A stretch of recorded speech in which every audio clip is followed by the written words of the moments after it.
दो घोड़े हैं, एक ज्ञानी घोड़ा एक अज्ञानी घोड़ा। अब ये ज्ञानी घोड़ा जगत में निष्काम कर्म करना चाहता है, तो क्या दो पांव पे चल के करेगा? घोड़ा है तो कर्म तो अपनी प्रकृति के अनुसार ही करेगा ना। और दूर से देखोगे तो वो जो कृष्ण का घोड़ा है और उधर मान लो शकुनी का घोड़ा है, उन दोनों घोड़ों में कोई अंतर दिखाई नहीं देगा, क्योंकि आप तो बाहर बाहर से देख रहे हो, तो बाहर बाहर तो परितः हमने का प्रकृति होती है, आपको प्रकृति ही दिखाई देगी घोड़ों की। दोनों ही घोड़े, घोड़ा घोड़ा ही रहेगा। हाँ, आप घोड़े का केंद्र परिवर्तित कर सकते हो, तो घोड़े की तरह चल करके कुछ निष्काम कर्म कर जाएगा। तो ज्ञानी अज्ञानी दोनों प्रकृति अनुसार चलते हैं। तो ज्ञानी और अज्ञानी में अंतर क्या है? हमने अध्यात्म का अर्थ ही ये लगा लिया है कि फलाने आध्यात्मिक हो गए तो उनके लिए प्रकृति बदल गई। कोई पानी पे चल रहा है, कोई हवा में उड़ रहा है, कोई एक जगह पे बैठे बैठे 6 जगहों पे पहुंच जा रहा है। कृष्ण समझा रहे हैं, माँ अपनी स्वामिनी स्वयं है, उनके नियम किसी के लिए नहीं बदलते। और लोग बड़े संतुष्ट हो गए, क्योंकि बाहर का बदलाव स्थूल होता है, वो आंखों से दिखता है। जो ज्ञानी के भेष में अज्ञानी है, वो लगा होगा सब बाहरी बदलाव करने में। दुनिया भर को बदलने की चेष्टा करो, इससे बेहतर है कि स्वयं को बदल लो ना।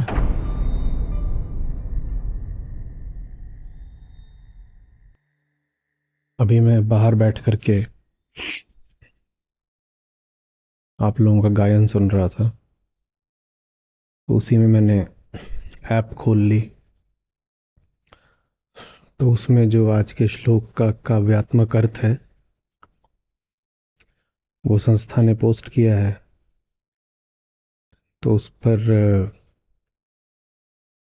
जो हमारा गीता समुदाय है, हमारी गीता कम्युनिटी, उसमें से एक मित्र ने टिप्पणी करी है कि लो आज फिर कन्फ्यूज़न बढ़ने वाला है, क्योंकि आज का जो श्लोक है अगर उसको ठीक से नहीं समझा गया, उसमें जो ऊपरी विरोधाभास हैं अगर सुलझाए और स्पष्ट नहीं किए गए तो मामला फंस तो जाएगा ही। लेकिन न फंसने की कोई बात है, न घबराने की। बहुत बहुत उत्तम श्लोक है आज का। और जहाँ कहीं भी अड़चन दिखाई देती हो समझने में, उसको अड़चन नहीं अवसर माना करिए।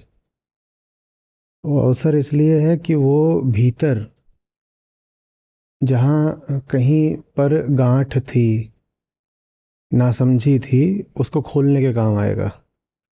आप अगर आज का श्लोक देख करके कह रहे हैं कि आज तो बात फंसने वाली है, बेमेल लग रही है, असंगत लग रही है, उन्होंने लिखा कन्फ्यूज़न हो रहा है, कुछ उनको कहीं पे कॉन्ट्रडिक्शन दिख रहा है, विरोधाभास दिख रहा है, तो उसकी वजह ये थोड़ी है कि कृष्ण कोई विरोधाभासी बातें करते हैं कि एक श्लोक में एक बात बोलते हैं और दूसरे श्लोक में उसके विरुद्ध। कृष्ण तो ऐसा करेंगे नहीं, सत्य एक है, बात भी एक है। अगर हमें किन्हीं दो श्लोकों में विसंगति लग रही है तो इसका अर्थ ही है कि हमें ही कुछ स्पष्ट नहीं हुआ था। तो इसलिए मैं कह रहा हूं कि आज जो आपके सामने श्लोक आएगा, इसको अड़चन नहीं अवसर की तरह देखें। कोई बहुत सूक्ष्म बात, बड़ी सुंदर बात आज स्पष्ट होने जा रही है। ठीक है, अड़चन कहाँ पर आएगी वो भी बता देता हूँ। हम आज तक बात करते आए हैं कि ये तीन होते हैं, अहम, आत्मा और प्रकृति। तो उसमें बहुत संभव है कि हम में से कुछ मित्रों को ऐसा प्रतीत हो गया हो कि चूंकि हमें आत्मा की ओर जाना है, आत्मा से प्रीत रखनी है, तो इसलिए प्रकृति बैरी है। भाई आत्मा से अगर मिलन ज़रूरी है, जिसकी हम बार बार बात करते हैं, आत्मस्थ होना है हम कहते हैं, तो फिर प्रकृति से वो शायद ऐसा समझ रहे हैं कि दूरी ज़रूरी है।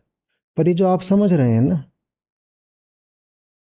ये पूरा समझ का ढांचा, जो आपका पैराडाइम ऑफ अंडरस्टैंडिंग है, वो डुअलिस्टिक है, द्वैत का है। उसमें क्या होता है कि द्वैत में कि जब आप एक तरफ को जाते हैं तो दूसरी तरफ से दूर हो जाते हैं, यही द्वैत होता है। एक तरफ को जाना माने दूसरी तरफ से दूर हो जाना। जैसा संसार में आमतौर पे होता है, आप अगर बाईं तरफ को चलते हैं तो आप दाईं तरफ से दूर हो जाते हैं। तो हमने कुछ उसी तरह का इसको समझ लिया है, जैसे साधारण नैतिकता में होता है कि अगर आप मंदिर की ओर जाओगे तो बाजार से दूर हो जाओगे। तो कहा जाता है कि एक चीज़ का आपको ग्रहण करना है तो दूसरे का त्याग करना है, पर वो द्वैतवादी नैतिकता होती है। कृष्ण की आध्यात्मिकता नहीं। जो अभी बात होगी वो उससे काफी अलग है। देखिए, प्रकृति परिस्थित होती है। परिस्थिति नहीं बोला, परिस्थित, जो बाहर स्थित है, जो आपके परितः स्थित है, जो आपके चारों ओर है, आपको घेरे हुए है, वो प्रकृति है। ठीक, आप कौन है? आप अहम है। अभी हम थोड़ी देर को ये भुला देना चाहते हैं कि अहम स्वयं भी प्रकृति का ही एक तत्व है, या कहते हैं प्रकृति का ही एक उत्पाद है, जैसे भी उसको कहना हो। अभी हम ये माने लेते हैं कि अहम के परितः प्रकृति है, तो प्रकृति परिस्थित है। उस परिस्थिति में अहंकार अंतः स्थित है। ठीक है, जितनी भी बात करी जाती है अध्यात्म में, वो करी जाती है प्रकृति की खातिर नहीं, अहंकार की खातिर। अध्यात्म का सारा सरोकार अहंकार के कल्याण, अहंकार की भलाई और मुक्ति से है। ठीक, प्रकृति का उसमें अगर कुछ लाभ होता हो तो वो एक सह उत्पाद की तरह होता है। आप ये नहीं कह सकते कि अध्यात्म होता इसलिए है ताकि आपके चारों ओर जो है वो ठीक हो जाए, उसमें खुशहाली फैल जाए, वो बेहतर हो जाए या आनंदित हो जाए। वो नहीं है। अध्यात्म का संबंध आपकी मुक्ति से होता है, यही अध्यात्म है। तो ये जो अहंकार है ये दुख में होता है, तभी तो अध्यात्म की जरूरत होती है ना। अहंकार अज्ञानी है तभी हम कहते हैं और जानना है स्वयं को। अहंकार बंधन में, तभी हम कहते हैं मुक्त होना है। तो ऐसे है जैसे अहंकार की प्राकृतिक स्थिति दुख की है, उसकी स्थिति दुख की है। पर जब उसकी स्थिति दुख की होती है तो वो दुख का कारण जाने बिना दोष देता है परिस्थितियों को, माने प्रकृति को। अहंकार दोष किसको देता है? परिस्थितियों को, प्रकृति को दोष देता है। वो कभी स्वयं को नहीं देखता। वो ये नहीं पूछता कि तुमने प्रकृति से रिश्ता क्या बनाया है, ये तो बताओ। तुमने माने मैंने। उसमें जैसे ये क्षमता होती ही नहीं है कि वो आत्मदर्शन कर पाए, अपनी ओर देख पाए। तो रहता वो सदा दुख में है, और दुख का कारण वो मानता है सदा प्रकृति को ही। और प्रकृति माने जो दुनिया भर में चल रहा है संयोग परितः आपके, तो कहेगा ये बुरा हो गया, ये गलत हो गया, ऐसा हो गया, वैसा हो गया। ठीक, अब जो हो रहा है चारों ओर वो बदला तो जा नहीं सकता, क्योंकि उसमें से अधिकांश तो संयोगिक है। उन संयोगों पे आपका कोई अधिकार नहीं चल सकता। वो प्रकृति है जिसमें मां फलेषु कदाचन, जरा सा भी फल पर अधिकार नहीं है, कदाचित भी नहीं है। लेकिन जहां कुछ भी हो सकता है, अहंकार वहां दोष देने को सदा तत्पर रहता है। दोष क्या देना है? प्रकृति ने कब कहा था कि काम वो तुम्हारी सुविधा अनुसार और सुख अनुसार करेगी? ऐसा कोई वादा आपको किया गया था क्या? किया गया था क्या? कुछ नहीं। तो प्रकृति है, वो ना आपको सुख देना चाहती ना दुख देना चाहती हो, तो बस है।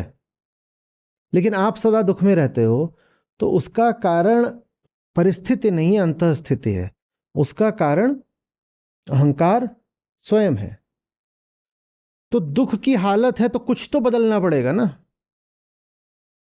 अज्ञानी प्रकृति को बदलने में लग जाता है। वो कहता है कि कॉन्क्वेस्ट ऑफ नेचर, जो पश्चिम ने करा, वो कहता है प्रकृति को इस तरह बदल डालो कि हम सुख से रह सकें। तो पहाड़ काट दो, जंगल काट दो, नदियों का बहाव रोक दो,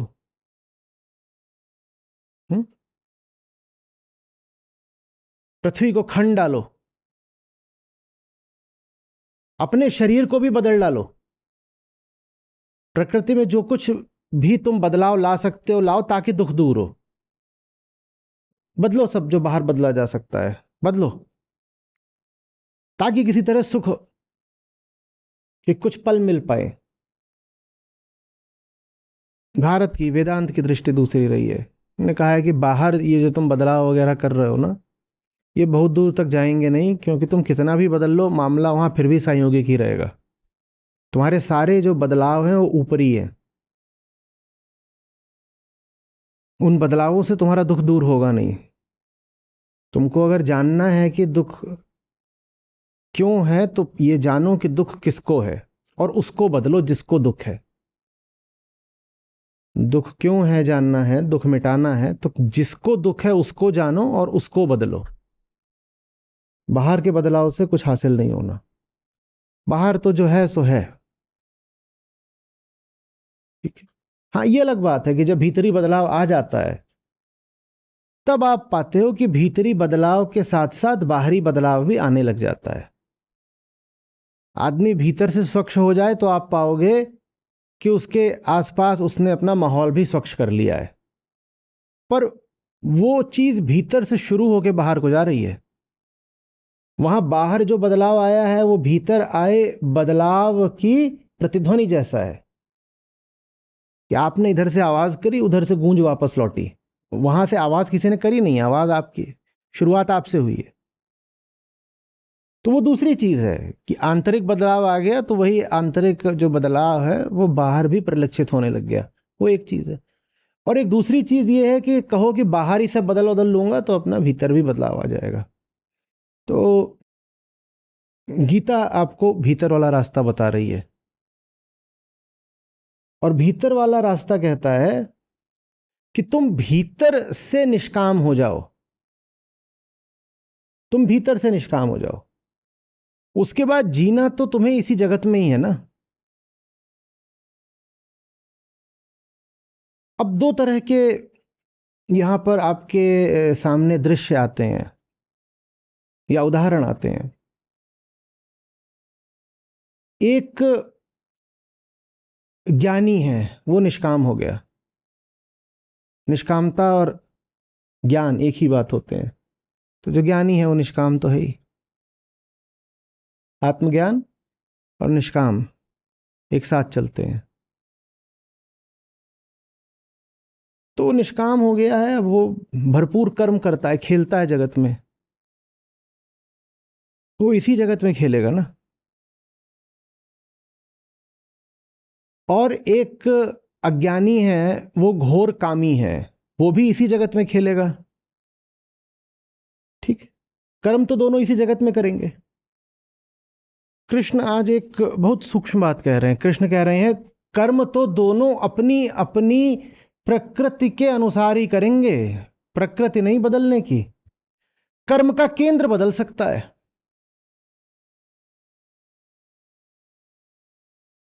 प्रकृति नहीं बदलेगी, कर्म का केंद्र बदल जाएगा। ये बात अभी पूरी तरह स्पष्ट नहीं हो रही होगी। ऐसे समझो, दो घोड़े हैं, एक ज्ञानी घोड़ा एक अज्ञानी घोड़ा। तो एक निष्कामी घोड़ा एक सकामी घोड़ा। घोड़ा ज्ञानी हो गया। अरे कृष्ण सारथी है भाई, तो घोड़ा ज्ञानी क्यों नहीं हो सकता? वैसे ही थोड़ी रथ में इतने घोड़े लेके चल रहे हो, सबको ज्ञानी कर देते हैं। तो घोड़ा ज्ञानी हो गया। और दूसरा घोड़ा क्या है? अज्ञानी घोड़ा है। अब ये ज्ञानी घोड़ा जगत में निष्काम कर्म करना चाहता है, तो क्या दो पांव पे चल के करेगा? घोड़ा है तो कर्म तो अपनी प्रकृति के अनुसार ही करेगा ना। और वो जो सकामी घोड़ा है उसके क्या 6 पांव आ जाएंगे? वो भी 4 पांव पे चलेगा। तो प्रकृति को बदलने की कोशिश मत करो। घोड़ा है तो घोड़े के हिसाब से ही काम करेगा। घोड़ा है तो घोड़े के हिसाब से ही काम करेगा। घोड़ा है तो घोड़े की प्रकृति में रह के ही काम करेगा। हाँ, घोड़े का केंद्र बदल सकता है। हम उल्टा काम करते हैं, हम कहते हैं कि हमें अपनी टांगें बदलनी है। घोड़े को अगर ज्ञान देना है तो उसकी 2 टांगें होनी चाहिए। क्या है कि हमने पाया है कि सिर्फ 2 पाए ही ज्ञानी होते हैं, चौपाए को हमने ज्ञानी पाया नहीं। कृष्ण दूसरी बात कह रहे हैं। कृष्ण कह रहे हैं उसके 4 ही टांग हैं और 4 ही रहेंगी, और 4 को 2 करने की जो कोशिश करेगा बहुत तमाचा खाए। आप यही करते हो। आप वहां बदलाव लाने की कोशिश करते हो जहां आ नहीं सकता। आप घोड़े को बाज नहीं बना सकते, न घोड़े को आप मछली बना सकते, न पंछी बना सकते। घोड़ा घोड़ा ही रहेगा। हाँ, आप घोड़े का केंद्र परिवर्तित कर सकते हो, तो घोड़े की तरह चल करके कुछ निष्काम कर्म कर जाएगा, पर चलेगा तो वो अब भी घोड़े की तरह ही। और दूर से देखोगे तो वो जो कृष्ण का घोड़ा है और उधर मान लो शकुनी का घोड़ा है, उन दोनों घोड़ों में कोई अंतर दिखाई नहीं देगा, क्योंकि आप तो बाहर बाहर से देख रहे हो। तो बाहर बाहर तो परितः हमने कहा प्रकृति होती है, आपको प्रकृति ये दिखाई देगी घोड़ों की, दोनों ही घोड़े हैं। अब जिस घोड़े को ज्ञान हो गया है, निष्कामी घोड़ा हो गया है, वो चला गया अन्य घोड़ों के झुंड में, वहां ज्ञान देने की कोशिश कर रहा है, तो क्या संस्कृत बोलेगा? वो अभी भी क्या करेगा? गगन दमामा बाजिया हनहनिया के कान, अभी भी हिनहिनाएगा ही वो। भले ही अब उसकी हिनहिनाहट में ऐसा हो जैसे गगन में दमदमा बज रहा हो, पर अभी वो संस्कृत नहीं बोलने लग जाएगा वो तो। पर हम में से कुछ ज्यादा होशियार होते हैं, घोड़ों को संस्कृत सिखाने की कोशिश करते हैं। घोड़े को संस्कृत मत सिखाओ, घोड़ा तो हिनहिनाएगा ही। घोड़े का लेकिन केंद्र परिवर्तित हो सकता है, वो हिनहिना हिनहिना के भी कुछ ऐसा कर जाएगा जो बड़े बड़े ज्ञानी संस्कृत में नहीं कर सकते। बात सूक्ष्म में समझिएगा। आप बाह्य प्रतीकों को पकड़ लेते हैं और वहां परिवर्तन लाना चाहते हैं। आप स्वयं में परिवर्तन नहीं लाना चाहते। स्वयं में माने किस में? जो आप हैं उसमें नहीं आप परिवर्तन लाना चाहते। ये बड़ी बहुत रोचक बात है। आज राघव मेरे सामने श्लोक लेके आया, मैंने कहा ये नवरात्रि में ही होना था। जैसे कृष्ण कह रहे हो कि मुझसे ज्यादा तुम मां की सुनो, मां के आगे मैं भी बेबस हूं, जैसे कृष्ण कह रहे हो। तो मैंने लिखा फिर कि ज्ञानी हो अज्ञानी हो चले सब प्रकृति अनुसार। नहीं फर्क पड़ता कि तुम ज्ञानी घोड़े हो कि अज्ञानी घोड़े हो, चलोगे तो तुम 4 पायों पर ही। ज्ञानी हो जाने से तुम्हारी प्रकृति नहीं बदल जाएगी। जो नहीं बदला जा सकता उसको बदलने का प्रयास मत करो। बहुत सूक्ष्म बात है, समझना इसको अच्छे से। बहुत कुछ ऐसा है जो लगभग शारीरिक है, सिस्टमेटिक है, तुम्हारी व्यवस्था में घुसा हुआ है, तुम उसे नहीं बदल पाओगे। लड़ो मत उससे। जो लड़ेगा वो हारेगा। मां से लड़के कोई नहीं जीत सकता। जो मां से लड़े वही है महिषासुर। महिषासुर हो सकता है कोई महान ज्ञानी रहा हो, उसने सोचा होगा मैं प्रकृति ही बदल डालूंगा। वो तो आज हम उसका चित्रण एक एक भयानक और रक्त पिपासु ऐसे राक्षस की तरह करते हैं, पर कोई बात नहीं कि वो हो सकता है बड़ा कोई ज्ञानी रहा हो जिसने सोचा हो कि मैं प्रकृति को बदल डालूंगा। और मां माने प्रकृति, प्रकृति को बदलने जाओगे तो ले, बदला नहीं जाता। उसको बदला जाता है जिसको बदला जा सकता है। प्रकृति बदली नहीं जा सकती, जबकि प्रकृति का अर्थ ही है सतत बदलाव। पर तुम नहीं बदल पाओगे। वो वो मालकिन है, वो स्वेच्छा से बदलती है, तुम्हारे बदले नहीं बदलती। वो अपने हिसाब से चलती है, उसके हिसाब पे अपना हिसाब मत आरोपित करो। तो हमें क्या करना है? हमें वो करना है जो हम कर सकते हैं। हमें निष्काम हो जाना है। हमें निष्काम होकर अपना काम करना है। लेकिन जो भी आप काम करोगे उसमें साधन, उपाय, मार्ग, विधि तो प्रकृति ही बनेगी, और वो निश्चित है पहले से। होगा कोई महाज्ञानी 500 साल नहीं जिएगा, तो उसको ही पता होना चाहिए कि मुझे इतने बरस मिले हैं जीवन के, मुझे इनके भीतर ही काम करना है। वो कहे मैं ज्ञानी हो गया हूं तो मुझे 500 साल जीना है, तो तमाचा खाएगा। आपको ज्ञान हो गया है, बहुत अच्छी बात है। अब आप निष्काम होकर के दुनिया में कुछ करना चाहते हैं, बहुत अच्छी बात है। लेकिन आप ये मत सोचिए कि उसके लिए प्रकृति आपको कोई विशेष रियायत दे देगी, नहीं मिलने वाली। जैसे घोड़े को ज्ञान हो जाने पर न 2 पांव मिल जाने हैं न 6 पांव मिल जाने हैं, वैसे ही आपको भी ज्ञान हो जाने पर आयु के अतिरिक्त दशक नहीं मिल जाने, और न ये हो जाना है कि आपका शरीर अब कुछ अतिरिक्त शक्तिमान हो जाएगा। जो शरीर की सीमाएं हैं वो रहेंगी। जैसे घोड़ा हिनहिनाता है तो हिनहिनाएगा, वैसे ही आपके शरीर की भी जो सीमाएं वो रहेंगी, उनका आपको सम्मान करना ही पड़ेगा। यही माँ की स्तुति होती है। जो बदला नहीं जा सकता उसको माँ बोलते हैं। प्रकृति नहीं बदली जा सकती, उसको नहीं बदलता कोई। माँ से आप आए हो, आपसे माँ नहीं आई, ये माँ को कैसे बदल लोगे? कौन है यहां जो अपनी माँ बदल सकता, बता दो भाई। बाप का तो फिर भी कई बार होता है कि बाद में पता चला कि ये सोच रहे थे, ये निकला, ये सब। माँ कौन बदल सकता है? कोई माँ बदल सकता हो तो बता दो। तो माँ को बदलने का नहीं प्रयास करना है। ज्ञानी हो अज्ञानी हो, चलें सब प्रकृति अनुसार। तो ज्ञानी अज्ञानी दोनों प्रकृति अनुसार चलते हैं। तो ज्ञानी और अज्ञानी में अंतर क्या है?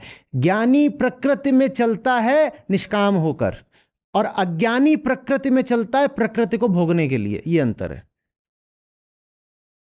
ज्ञानी प्रकृति में चलता है निष्काम होकर, वो निस्वार्थ होकर के चलता है। इसी को दूसरे तरीके से कह दो, वो प्रकृति में बस क्रीड़ा करता है, कहता है यहां पाने को कुछ नहीं है, खेल रहे हैं। और अज्ञानी प्रकृति में चलता है प्रकृति को भोगने के लिए, और भोग में आशय यही होता है, बदल दूंगा इसको। ज्ञानी ज्ञानी है ही इसीलिए क्योंकि वो जान गया है कि प्रकृति को बदला नहीं जा सकता, बदला तो सिर्फ स्वयं को जा सकता है। अज्ञानी के भीतर दंभ है बहुत, अकड़ है बहुत। वो अपने आप को बदलने को राजी नहीं है। वो कहता है दुनिया बदल दूंगा, दुनिया बदल दूंगा, खुद को नहीं बदलूंगा, दुनिया बदल दूंगा। समझ में आ रही है? आपका रंग सांवला है, किसी ने बोल दिया ये काले, तो भीतर से ये हीन भाव नहीं बदलूंगा कि रंग से होता क्या है, क्या फर्क पड़ता है, रंग रंग सब एक होते हैं, रंग में क्या रखा है। किसी ने कह दिया एक रंग दूसरे रंग से श्रेष्ठ होता है, ये भीतर से भाव नहीं बदलूंगा। कह दिया अच्छा मुझे काला बोला तो मैं ये अपना कालापन बदल दूंगा। वो जा करके मुंह पे कुछ मल रहा है, खड़िया मल रहा है, कुछ मल रहा है, आटा मल लिया बहुत सारा, हो सकता है रसोई का काम हो।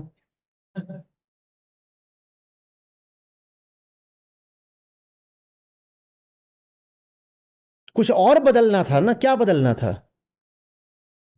भीतर वो जो दूसरों पर आश्रित अहंकार है उसको बदलना था। कि दूसरों ने कह दिया सुंदर लग रहे हो तो मान लिया सुंदर है, दूसरों ने कह दिया कि सांवले लग रहे हो तो कह दिया अरे हम असुंदर हो गए। तुम्हें कैसे पता कि दूसरा निर्णायक होगा तुम्हारी सुंदरता या असुंदरता का? तुम्हें कैसे पता कि दूसरा तय करेगा कौन सा रंग अच्छा कौन सा रंग बुरा? जो बदलने वाली चीज थी वो कहां थी? अंदर। पर बदलने की क्या कोशिश करी जो चीज बाहर है? ये अज्ञानी की पहचान है। वो ऐसी चीज बदलने में लग जाता है जो या तो बदली जा नहीं सकती है, जिसको बदल भी दो तो कोई लाभ नहीं होगा, जिसको बदल भी दो कोई लाभ नहीं होगा।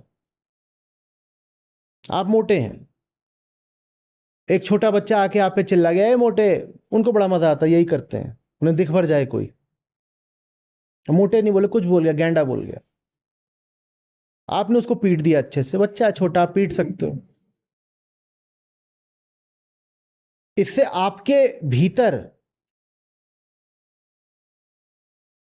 जो हीनता थी वो मिट गई क्या? बदलना क्या था? पीट किसको दिया? अब इंतजार करो बस। गैंडा वो अभी ही बोलेगा, इस बार छुप के बोलेगा, इस बार दूर से बोलेगा, इस बार दरवाजे के पीछे से बोलेगा, और बोल के दरवाजा बंद कर लेगा। पर बोलेगा वो फिर से, वो नहीं भी बोलेगा तो उसने जो बोला वो आपके कान में गूंजेगा। बदलना कहां था? बदल किसको दिया? उसको बोला बदला, कुछ नहीं बदला। बोल तो रहे हो कि बदला हो गया, कहां बदला हुआ? सारा सारा बदला कहां होना चाहिए था? यहां कहां कुछ बदला? तुमने तो कह दिया कि हो गया बदला, पर बदला तो कुछ भी नहीं। पहले तो किसी ने गैंडा बोला तब बुरा लगा, अब कोई नहीं भी बोलेगा तो आईना बोलेगा। सपने में हिप्पो आएंगे,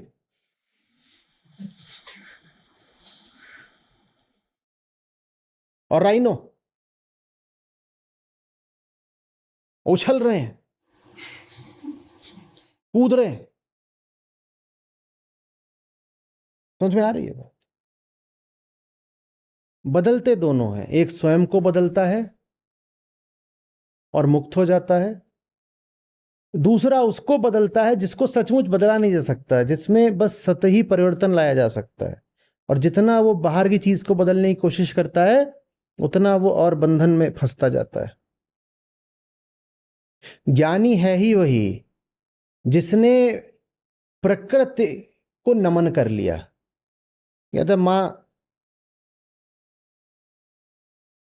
तू तो जैसी है तू वैसी ही रहेगी, मैं कुछ और ही बदल देता हूं।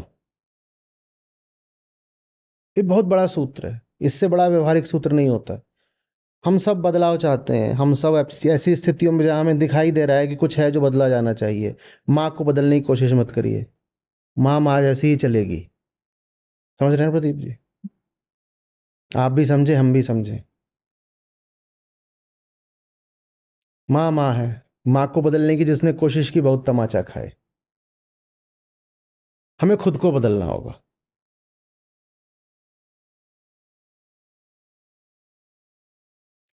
समझ में आ रही है बात? ये ज्ञानी संसार से कामना का रिश्ता रखता ही नहीं है। जब कामना का रिश्ता होता है तो एक बात बताओ, आप अपनी कामना बदलते हो या कामना अनुसार दुकान बदलते हो?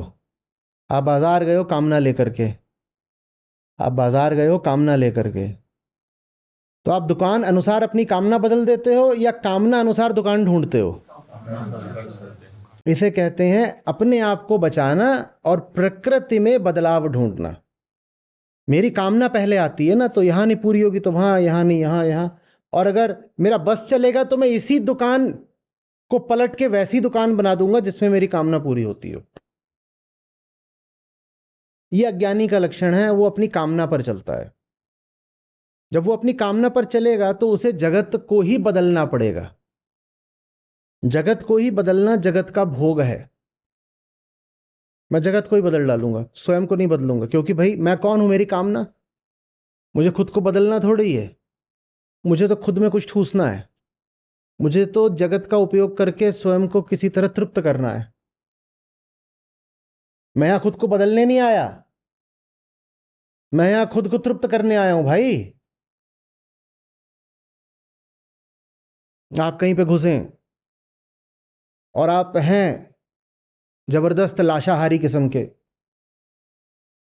और आप वहां घुस गए और आपने वहां ऑर्डर दिया, एक मुर्गे की लाश लाओ, एक मछली का फेफड़ा लाओ, यही सब तो आप करते हो ना। और फलानी मछली का लीवर लेके आ जाओ, आप ये सब मांग रहे हो। और वहां कोई वेटर खड़ा हुआ है, वो आपको कह रहा है देखो अपनी कामना बदलो। तो कामना थोड़ी बदलेगा, वो क्या बदल देगा? वो वेटर बदल देगा या रेस्टोरेंट बदल देगा। ये अज्ञानी की निशानी है।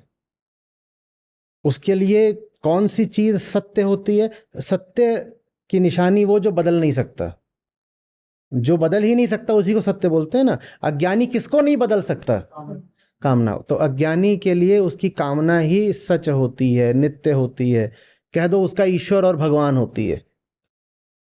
अज्ञानी भाई, आप जिसके चलाए चलो वही आपका भगवान हो गया ना। तो अज्ञानी के लिए उसकी कामना ही वो चीज होती है जिसको वो कभी बदल नहीं सकता।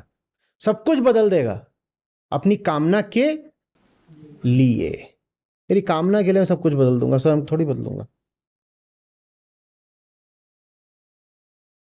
समझ में आ रही बात? तो आप ज्ञानी है कि अज्ञानी है, इसका आप फैसला इस बात से करिए कि आप प्रकृति के नियमों का आदर कर पा रहे हैं कि नहीं कर पा रहे हैं। कहीं आप कुछ ऐसा बदलने की कोशिश तो नहीं कर रहे जिसमें बदलाव संभव ही नहीं है। यहां लाओ त्जू आते हैं हमारे सामने, वो कहते हैं पत्थर हारता है पानी जीतता है। क्योंकि पत्थर अड़ा खड़ा है, पानी पत्थर को हराने की कोशिश नहीं करता। पानी कहता है मुझे मालूम है ये पत्थर तो नहीं हटेगा, पत्थर हटने वाला नहीं है, तो पानी जीत जाता है। कैसे? वो पत्थर के बगल से निकल जाता है। लाओ त्जू कहते हैं कि कोमल और कठोर की जब भी लड़ाई होती है कोमल ही जीतेगा। पानियों ने हमेशा पत्थरों को हराया है। बहुत कम आपको दिखाई देगा कि पत्थरों ने पानी को सफलतापूर्वक रोक लिया। हाँ, कोई कृत्रिम बांध वगैरह बना दें अलग बात है, वो बांध भी कितने दिन चलते हैं। किसी भी बांध की आयु 150 साल से ज्यादा तो होती नहीं। लेकिन पानी ने पत्थर को लाखों सालों से लगातार हराया है। बड़े से बड़ा बांध भी 100-150 साल चला लोगे, कितना चला लोगे? बांध छोड़ने पड़ते हैं। यूरोप में जाओ, वो पुराने बांधों को छोड़ रहे हैं अब, क्योंकि उनको दिख गया है कि उसकी वजह से मछलियों की कितनी प्रजातियां ही नष्ट हो गई। मछलियों को कई बार अलग तरह का गहरा पानी चाहिए होता है। कई मछलियों की प्रजातियां होती हैं जिनको भाव की एक गति चाहिए होती है, वो नहीं तो अंडे नहीं दे पाती। ये सब बात होती है। उन्होंने बांध बना दिए, वहाँ पा रहे हैं कि एक तरह की वहाँ पर पर्यावरणीय बड़ी त्रासदी हो रही है, इकोलॉजिकल डिजास्टर। तो वो अपने बांध छोड़ ही नहीं रहे। कई बार तो सक्रिय रूप से अपने बांधों को अब तोड़ रहे हैं। पुराने पुराने बांध हैं उनको तोड़ रहे हैं। पत्थर हारता है, पानी जीतता है। ज्ञानी की निशानी यह है कि वो पत्थर को तोड़ने का नहीं हमेशा प्रयास करता, वो खुद को तोड़ता है। और बाहर अगर पत्थर है तो उसके बगल में वो पानी बन के बह जाता है। कहता है कोई ये अहंकार की लड़ाई थोड़ी है कि तू पत्थर है तो मैं चट्टान हूं तो तेरा सर फोड़ दूंगा। ये तो तब होता है ना जब अपने भीतर भी बैठा हो घातक अहंकार। कह रहा है बाहर पत्थर है तो है, मुझे तुझे हराने से नहीं मतलब है, मुझे अपना काम करने से मतलब है। मैं पानी हूं, मैं तेरे बगल से बह जाऊंगा। तू अड़चन बन के बैठा रहे रास्ते में, मैं पानी हूं, मैं तेरे बगल से बह जाऊंगा। सुंदर सूत्र लाओ त्जू का, मैं तेरे बगल से बह जाऊंगा।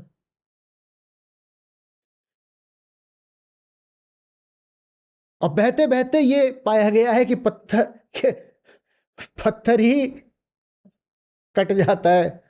पहले तो गोल गोल हो जाता है और फिर धीरे धीरे गल गल के वो पानी ही हो जाता है। पानी नहीं पत्थर होता,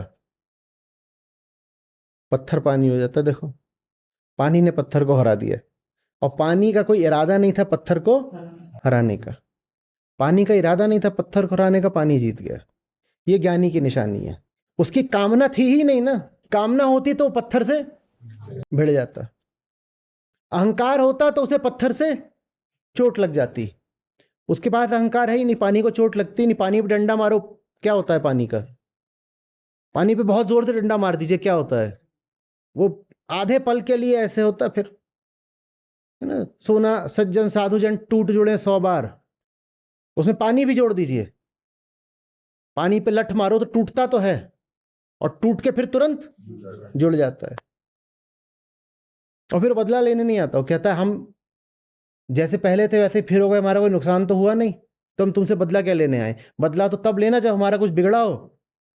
आधे पल को तुम हमें फाड़ पाए, आधे पल के बाद हम फिर वैसे ही हो गए। हाँ, तुम्हारी मेहनत बहुत लगी, बहुत जोर से पानी में डंडा मारी तो बहुत जोर से मारना पड़ेगा। तुम्हारी इतनी मेहनत लग गई, हमारा कोई नुकसान भी नहीं हुआ, हम तुमसे बदला किस बात का लें? तुम तो वैसे ही थक गए होगे, आओ पानी पी लो।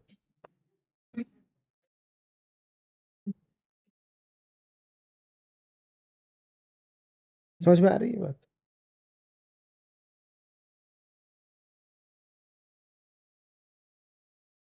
ये ज्ञानी की निशानी है कि वो गधे से शेर का काम नहीं कराएगा। गधे से शेर का काम कराने की कोशिश प्रकृति को चुनौती है। मां से गधा गधे का ही काम करे, उसको प्यार से गधे का काम दीजिए ना आप। गधे से याद आया, कल मैं, कई लोग अचानक से चिंतित हो गए, मैं किसी का नाम नहीं ले रहा हूं।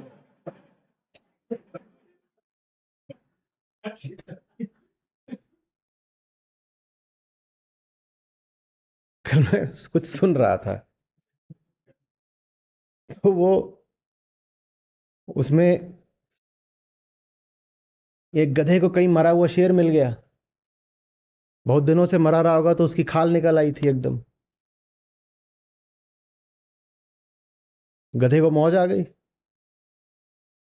गधे ने उसकी खाल डाल ली अपने ऊपर और चल दिया। तो दूर से जो लोग देखे उनको यही दिखाई दे कि शेर चला आ रहा है, शेर चला आ रहा है। तो वो उसको दूर दूर से देख रहे, अरे शेर आ रहा है, दूर हो जाओ, दूर हो जाओ, और दूर हो जाए, और जितना दूर हो जाए उतना ज्यादा लगे कि शेर ही है। तो वो जा करके वहां पे घास चरने लग गया, खेतों में। पर बहुत दूर थे, घास ऊंची थी, तो लोगों को लगा घास में कोई जानवर वानवर होगा, उसको खा रहा होगा। तो वहां भी वो किसी तरह बच गया।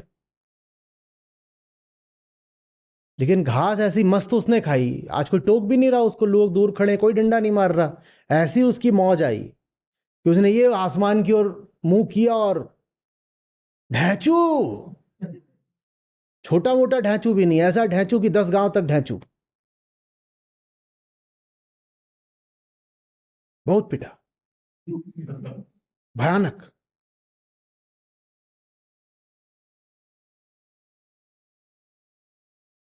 क्यों गधे को शेर की खाल उड़ानी? करेगा तो ढैंचू ही ना। ये भी अहंकार ही है कि तुम गधे को शेर की खाल पहना दो। गधा खुद शेर की खाल पहन ले तो मूर्खता है। पर आप कुछ भी बोल करके, आप यही बोल करके कि मेरी करुणा है, मैं इसका उत्थान कर रहा हूं, मैं इसकी उन्नति कर रहा हूं, ये पहले गधा था, मैं इसको शेर बना रहा हूं। आपने गधे को शेर की खाल पहना दी है तो वो अभी भी गधा ही पिटे लठ और खाएगा। गधा गधा बन के घूम रहा हो तो हो सकता है फिर भी उसे कोई कुछ ना बोले, पर गधा शेर बन के घूम रहा था, अब अगर धरा जाएगा तो बहुत पिटेगा। नहीं तो आमतौर पे गधे को कौन मारता? कोई नहीं मारता। गधा है, उसको क्या, ऐसे ही गधा है। और सोचो कोई गधा अगर पकड़ में आ जाए जो शेर बन के घूम रहा था, तो कितना मारोगे उसको? तो वो जो उसको मार पड़ी है गधे को, उसका दोष तो उसको जाना चाहिए ना, जिसने उसको शेर बना दिया था। तुमने उसको शेर बनाया काय को? बात समझिए, नवदुर्गा चल रही है, मां सबक दे रही है। दोष उसका जिसने खाल पहना दी। काय को खाल पहना रहे हो उसको? अब उस गधे को जो दुख होगा, जो कष्ट होगा, उसके भी जिम्मेदार तुम हो। जो वो हो नहीं सकता, तुम उसे वो बनाना चाह रहे हो।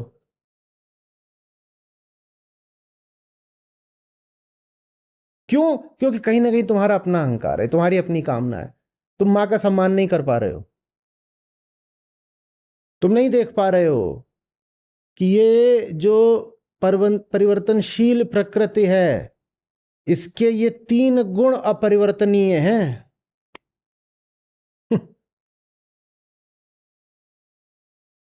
नदी लगातार बदलती रहती है, पर नदी सदा रहती है। नदी कभी स्थिर है, पर नदी कभी कहीं गई? गंगा आज भी वही है जहां थी हजारों साल पहले। यूं तो लगातार बह रही है, पर बह कभी नहीं गई, आज भी वही है।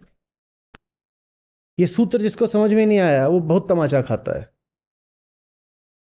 बदला नहीं जा सकता, और बदला नहीं जा सकता, ये बात कोई दुख की नहीं है, ये बात तथाता की है, ये तथ्य है, ये तथ्य है। और जो तथ्य है सो है। तुम तथ्यों से क्यों सर फोड़ने गए हो? जिसको नहीं बदला जा सकता उसे क्यों बदलने गए हो?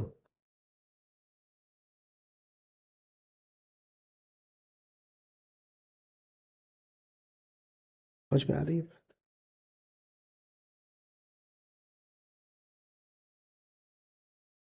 वो गधा भी कुछ हो सकता है जीवन में ऊंचा कर जाए, पर उसका जो जो गधत्व है वो बदलने की कोशिश मत करो। कहा ना कि घोड़ा ज्ञानी घोड़ा बन सकता है, तो गधा भी ज्ञानी गधा बन सकता है, पर करेगा तो अभी भी ढेंचू ही।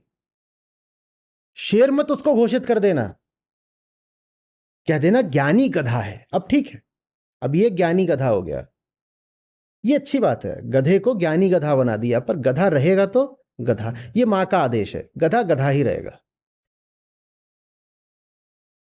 ये मां का आदेश। लेकिन फिर भी आप बहुत कुछ कर सकते हो, आप बदल क्या सकते हो? परिस्थिति नहीं, अंतःस्थिति, वो आप बदल सकते हो, वो आप जरूर बदलो।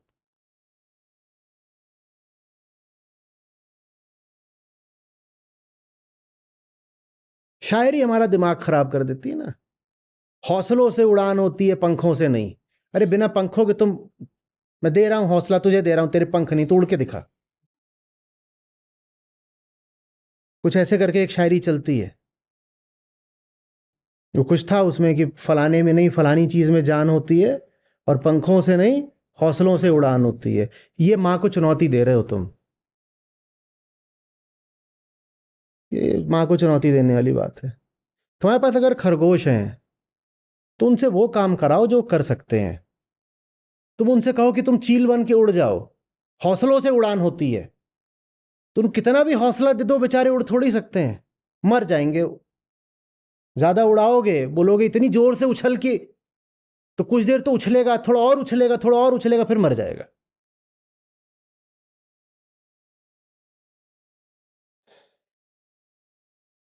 उसके उसके शासकत्व का आदर करो,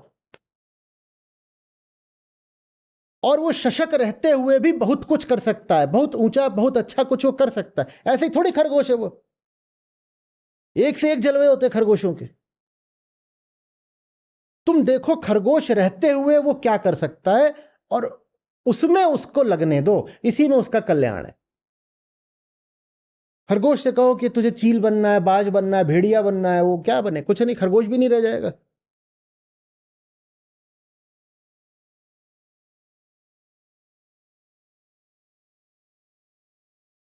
समझ में आ रही है बात? वो बदलो जो बदला जा सकता है, जो नहीं बदला जा सकता उसको नमस्कार करो। यही देवी का सम्मान है। जो नहीं बदला जा सकता हम उसका नमस्कार करते दूर रहेंगे, हम तो उसको प्रयास भी नहीं करेंगे उसे बदलने का। मैं अपने आप को ठीक करूंगा ना पहले, मैं अपने आप को ठीक, और जब मैं अपने आप को ठीक कर लेता हूं तो मुझे व्यर्थ ही प्रकृति में छेड़खानी की जरूरत नहीं पड़ती। इसीलिए बार बार बोला गया है कि अच्छा गुरु वो होता है जो शिष्य से ये उम्मीद बात में रखता है कि वो बदलेगा, वो पहले स्वयं को बदलता है शिष्य के अनुसार। भले ही इससे उस पर यह आरोप लग जाए कि उसने अपना पद छोड़ दिया, अपनी जगह छोड़ दी, अपनी भाषा बदल दी, अपनी व्याकरण दूषित या मिश्रित कर दी, इस तरह के उस पर आरोप लगते रहें तो लगते रहें। वो कहता है उसको बदलूंगा ना जो बदला जा सकता है। वो जो मेरे सामने वो कौन है? वो प्रकृति, वो नहीं बदली जा सकती। वो अभी जड़ अहम है, वो नहीं बदलेगा। मैं कौन हूं? मैं चेतना हूं, मैं बदल सकती हूं, तो मैं बदलूंगी ना। वो बदल ही नहीं सकता, उसको कैसे बदलूं?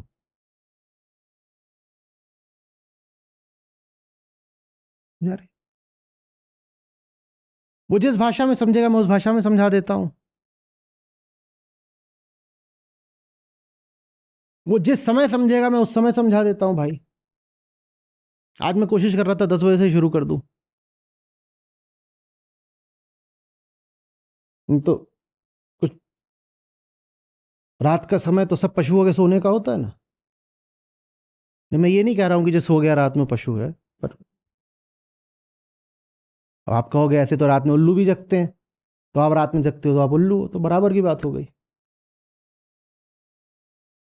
पर यह देखना है कि जो आप करना चाहते हो उसके लिए उपयुक्त क्या है। दुनिया भर को बदलने की चेष्टा करो, इससे बेहतर है कि स्वयं को बदल लो ना। और यहां बदलने की बात में अर्थ झुक जाना नहीं है, असत्य के सामने समर्पण कर देना नहीं है। जब भी मैं कह रहा हूं स्वयं को बदल लो, तो उससे आशय है स्वयं को निष्काम कर लो, यही ज्ञान होता है। स्वयं को निष्काम कर लो, यही ज्ञान होता है।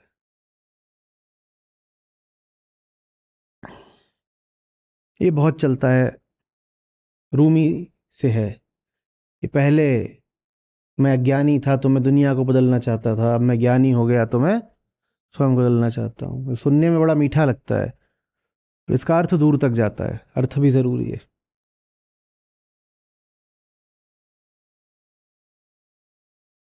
समझ में आ रही है बात कुछ?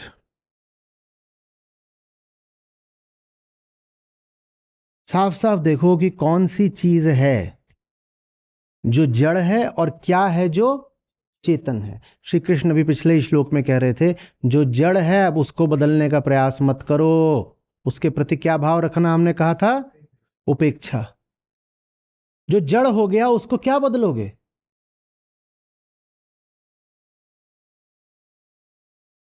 कुर्सी की ऊंचाई ज्यादा है तो कुर्सी को उपदेश दोगे कि नीचे झुक, या कहोगे कि मैं ही उछल जाता हूं? जो जड़ है वो तो बदलेगा नहीं ना। तो विवेक यही जानने में है फिर ना। चेतन अचेतन का भेद कर पाना विवेक है। जो बदला नहीं जा सकता उसको आप बदलने के प्रयास में लगे हो। कुर्सी ऊंची है, कह रहे हो इसके पाए काट दूंगा, या इसको उपदेश दे रहे हो या गाली दे रहे हो, क्या होगा? वो अब विवश है, कुछ नहीं कर सकती। अब वो ऐसी जगह पहुंच चुकी है जिसको हमने कहा था पिछली बार, पॉइंट ऑफ नो रिटर्न। जो पॉइंट ऑफ नो रिटर्न पे आ गया है, खरगोश पॉइंट ऑफ नो रिटर्न पर है, वो कुछ भी कर ले वो चील नहीं बनेगा। अब वो नहीं बन सकता चील, तो उसको उपदेश देना व्यर्थ है। और तुम उसको बोल रहे हो तू बेकार में डर जाया करता है, देख मैं तेरा दोस्त हूं, तू कान क्यों खड़े कर रहा है, नीचे कर ले। तुम कितना समझा लो उसे, 6 दिन समझा लो, वो अंत में बिल्कुल ऊब करके परेशान होकर के ऐसे उंगली में काटेगा, पक्के से भग जाएगा। क्या यही है तुम्हारे ज्ञान का जवाब? खरगोश उस बिंदु पर है जहां अब वो नहीं बदलेगा। विवेक इसमें है कि जान लो कि जो बदल सकता है वो कौन है। भीतर जो अपने बैठा है वो हमेशा बदला जा सकता है, उसको बदलो, उसको बदलो। और बदलाव का अर्थ क्या है? निष्कामता। निष्कामता के अलावा बदलाव का कोई अर्थ नहीं है। हमने अध्यात्म का अर्थ ही ये लगा लिया है, और खूब इस तरह की हमने कथाएं चला दी हैं कि फलाने आध्यात्मिक हो गए तो उनके लिए प्रकृति बदल गई। जादू चमत्कार सारा। और क्या होता है? कोई पानी पे चल रहा है, कोई हवा में उड़ रहा है, कोई अपना आकार लघु करे ले रहा है, कोई अपना आकार दीर्घ करे ले रहा है, कोई एक जगह पे बैठे बैठे 6 जगहों पे पहुंच जा रहा है, कोई प्रकाश से 8 गुनी गति पे यात्रा कर रहा है। कृष्ण समझा रहे हैं मां है मां, और मां अपनी स्वामिनी स्वयं है। उनके नियम किसी के लिए नहीं बदलते, उनके नियम चेतना के लिए भी नहीं बदलते। मुक्ति भी मां के नियमों का पालन करके मिलनी है, उल्लंघन करके नहीं मिलनी। तो धर्म को लेकर के ये जो हमने हवाई कहानियां उड़ा रखी हैं, ये सब बहुत अनादर भरी कहानियां हैं। उन सब कहानियों में प्रकृति का उल्लंघन निहित है। मरे हुए को जिंदा कर दिया, मां की नियमावली में इसकी अनुमति नहीं है। मरा तो मरा, वो नहीं लौटेगा। और अगर तुम कह रहे हो मरे हुए को जीवित कर दिया, तो तुम जीवित होके भी मरे हुए हो। तुम समझते ही नहीं हो कि खेल क्या है प्रकृति का। प्रकृति अपने नियम किसी के लिए नहीं, माने किसी के लिए नहीं बदलती। उच्चतम चेतना को भी प्रकृति के नियमों के अंदर ही काम करना पड़ता है। कौन सा अवतार बताओगे जो मरा नहीं? कौन सा साधु, कौन सा संत कौन सा पैगंबर, कौन सा फकीर बताओ मुझे जो मरा नहीं? मां ने किसको अमृत तो दे दिया? नहीं, कुछ नहीं। वहां नियम है कि मरोगे तो तुम कोई भी हो तो मरोगे।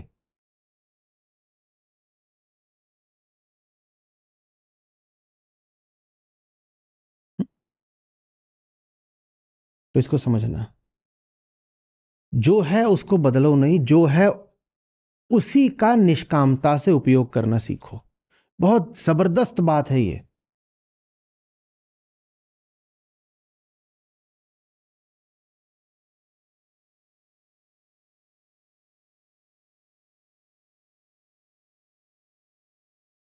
ममता बहुत है, ममता से लड़ो नहीं, ममता को विस्तार दे दो। मन में ममता बहुत है। अब होता है ऐसा, कई लोग पैदा ही ऐसे होते हैं, बच्चे बच्चे अलग होते हैं, कई बार जुड़वा दो अलग होते हैं। जुड़वा बच्चों में देखा गया है कि चिड़िया बैठी है, दो जुड़वे हैं, एक जाके चिड़िया को पानी देना चाहता है, एक उसे पत्थर मारना चाहता है। क्या करोगे? ये तो प्रकृति है दोनों की, वो पैदा ही अलग हुए हैं। एक ने चिड़िया का बच्चा देखा तो उसको कटोरी में थोड़ा सा पानी ले गया, दूसरे ने चिड़िया का बच्चा देखो तो उसको ऐसे कोई चीज मार रहा है। उन्हें किसी ने सिखाया नहीं। ये अंतर कहां से आ रहा है? उनकी शरीर से आ रहा है। तो कुछ बातें शरीर में बैठी हैं। अब शरीर में ममता हो सकती है, शरीर में ममता है तो ममता का गला मत घोटो, ममता को विस्तार दे दो। ममता यही तो कहती है फलानी चीज मेरी है, कहना शुरू कर दो सब कुछ मेरा है और ज्यादा मेरा है। जिसको कहते हो मेरा है उसके प्रति उत्तरदायी हो जाते हो, उसका कर्तव्य उठा लेते हो, और ज्यादा के प्रति उत्तरदायी हो जाओ, फिर समष्टि के प्रति उत्तरदायी हो जाओ। लड़ो मत। क्रोध बहुत आता है, हो सकता है, हो सकता है, बिल्कुल हो सकता है। आप पैदा ही ऐसे हुए हो कि क्रोध आए, उसका दमन मत करो। बहुत सुंदर यहां पर शब्द है श्लोक में, निग्रह। ये निग्रह की चेष्टा मत करो, ये दमन है। दमन की चेष्टा मत करो। जो तुम्हें मिला है उसको मां का प्रसाद मानो कि यही तो दिया है। अब तुमने जो कुछ भी दिया है उसका उपयोग निष्कामता में होगा। जो दिया सो दिया, मैं क्या करूं? मैं केचुआ हूं, मुझे रेंगना दिया, मैं क्या करूं? मैं उड़ तो नहीं सकता, मैं तैर भी नहीं सकता, मुझे केचुआ बनाया, मैं क्या?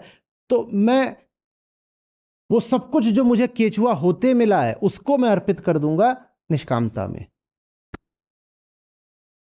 मुझे क्रोध दिया है, किसी को ममता दी है, किसी को काम वासना दी है, तुम्हें जो भी कुछ मिला है कहोगे अब यही मिला है, मैं क्या करूं?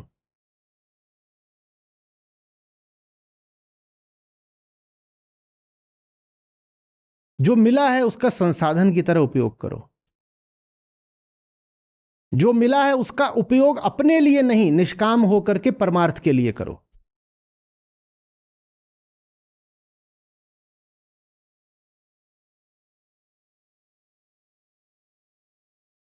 पर जो मिला है उसको बदलने की कोशिश में लग जाओगे, उसको तोड़ने की कोशिश में लग जाओगे, तो यह रास्ता बड़ा कठिन है। मैं कह सकता था रास्ता असंभव है, पर कुछ ऐसे हुए हैं महापुरुष जिन्होंने कहा है कि उन्होंने प्रकृति को तोड़ लिया। तो चलो मैं सीधे सीधे उनकी अवमानना नहीं करता, लेकिन इतना आपको बोले देता हूं, हो सकता है असंभव ना हो लेकिन महाकठिन जरूर है। यह रास्ता कोई अनुकरणीय रास्ता नहीं है।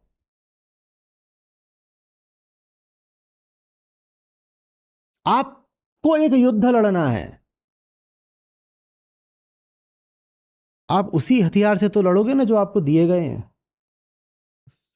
हम सब अलग अलग हथियार लेकर पैदा हुए हैं और हम सब अलग अलग कमजोरियां लेकर पैदा हुए हैं। अपने हथियारों को जानो, अपनी कमजोरियों को जानो, और प्रमुख बात यह है कि उनको युद्ध में अर्पित कर दो। अपनी कमजोरियों को बचा के रखना है। बचाना इस अर्थ में नहीं कि कमजोरी बनी रहे, कमजोरी इस अर्थ में बचानी है कि उस पर वार ना होने पाए। अपनी कमजोरी को जानना है। कमजोरी अगर हमने नहीं ठीक से रखी तो वही युद्ध में हार का कारण बन जाएगी। अपने हथियार को भी जानना है, और जो आपका हथियार है वो उनका नहीं है।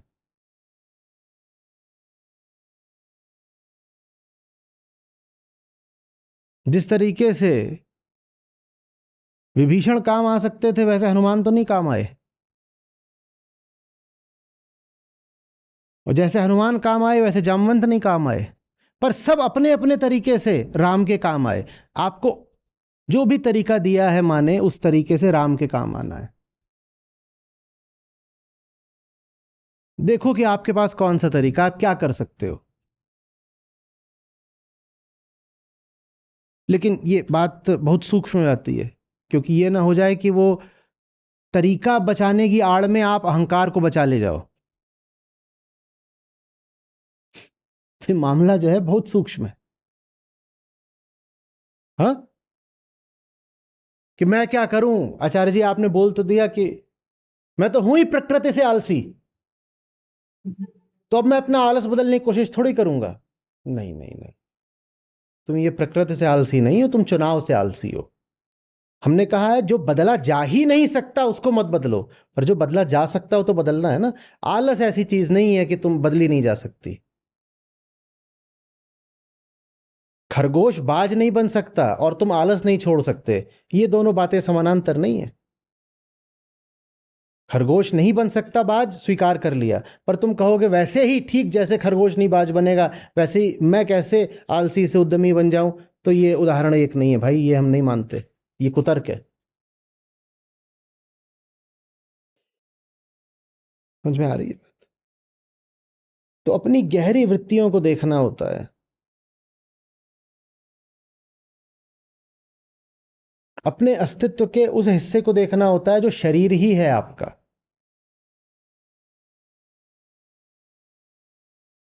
बिल्कुल शरीर ही है, जिसका संबंध चुनाव से नहीं है।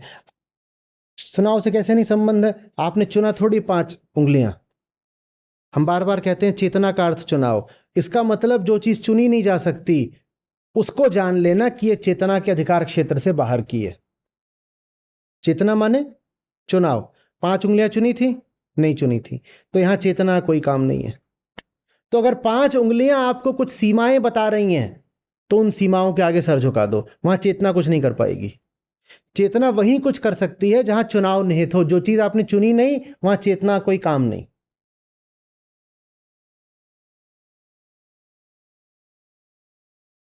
आपने पुरुष होना नहीं चुना, आपने स्त्री होना नहीं चुना। बहुत कुछ ऐसा होता है जो स्त्री होने के साथ आ जाता है, उससे मत लड़ो, पुरुष होने की कोशिश मत करो। हाँ, अंततः लड़ाई आपको भी वही लड़नी जो पुरुष को लड़नी है, मुक्ति की लड़ाई। पर मुक्ति की अपनी लड़ाई स्त्री की तरह लड़ो ना। वो मत बदलो जो नहीं बदल सकता। स्त्री तो तुम्हारा नहीं बदल सकता, जैसे 5 उंगलियां नहीं बदल सकते वैसे ही आप अपना स्त्री शरीर नहीं बदल सकते। लेकिन आप अपनी बद्ध दशा बदल सकती हैं, जो भीतर बेड़ियां हैं अहंता पर, उनको आप काट सकते, उनको काटो ना। ये बदल सकते हो। तो जो चीज शारीरिक ही हो गई उससे मत लड़ लो ना। जहां आप जान जाओ कि ये मेरे चुनाव की बात नहीं है, ये तो अब मेरे शरीर की बात है, वहां पर अब जानना चाहिए कि ये बात अब चेतना की है ही नहीं, तो यहां पर फिर अब संघर्ष करके क्या होगा। ये तो कुर्सी है, ये तो पॉइंट ऑफ नो रिटर्न है, इससे भिड़ के कुछ नहीं होता। इनसे इनको खूब उपदेश दो, गालियां दो कि तुम 5 क्यों, 15 होती तो मैं कितना कर लेता, तो 15 हो जाएंगी क्या? नहीं होंगी। जबकि चेतना की बात सही हो सकती है। चेतना कह रही है कि 5 की जगह तुम 15 होती तो मैं कितनी बढ़िया और लड़ाई लड़ लेती तुम्हारा इस्तेमाल करके। चेतना बात सही कह रही है, पर चेतना बात गलत विषय से कह रही है। कोई जड़ चेतन संवाद नहीं होता। कुर्सी को कितना भी ज्ञान दोगे वो, उंगलियों कितना भी ज्ञान दोगे वो 5 ही रहेंगी। जहां पता है कि मामला 5 का 5 ही रहना है, वहां मां के आगे सर झुका दो। वहां पर पत्थर के आगे पानी बन जाओ। वहां कोई और रास्ता खोजो, कोई और तरीका खोजो, भिड़ो मत। पत्थर से भिड़ के पानी को कुछ नहीं मिलना। पानी को लंबी यात्रा करनी है, पानी को समंदर होना है, बीच के पत्थरों पे थोड़ी रुकना है।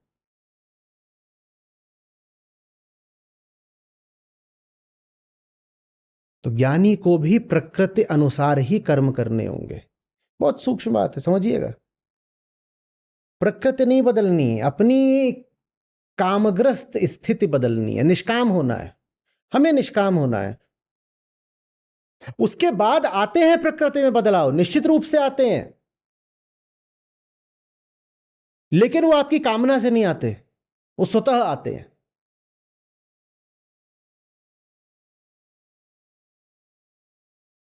निष्कामियों के आगे ये तथ्य है, इतिहास में और आम जीवन में भी थोड़ी विचित्र घटनाएं घटित देखी जाती हैं, हो जाता है, पर उन्होंने न चाहा था न आयोजित करा था, वो स्वतः होने लग जाता है। कल हम सप्तशती की बात कर रहे थे, तो वहां हम पाते हैं कि मार्कंडेय ऋषि, मेधा मुनि, उन दोनों के आसपास पशु पक्षी जीव अपना आके बैठे हैं। ये होने लग जाता है। उन्होंने कोई आमंत्रण पत्र नहीं भेजे थे कि गौरैया को देना, ये मैना को देना, ये अजगर को देना, ये बुलबुल को देना, और ये शेर को देना, और ये हिरण, ऐसा थोड़ा है नहीं, पर ये होने लग जाता है। आप जब भीतर से निष्काम होने लग जाते हो तो ऐसा होता है कि अन्य जितने जीव होते हैं उनको पता लगने लग जाता है कि ये ठीक है, इसके पास बैठ जाओ, कुछ नहीं होता। उनको बहुत गहरा प्रशिक्षण मिला हुआ है ना। हम तो जंगल से बाहर आ गए, वो अभी भी प्रकृति की गोद में ही खेल रहे हैं, तो उनको सीधे उस विद्यालय से शिक्षा मिलती है। तो वो शरीर देख करके, आंखें देख करके कुछ कुछ है जो पहचानना जानते हैं।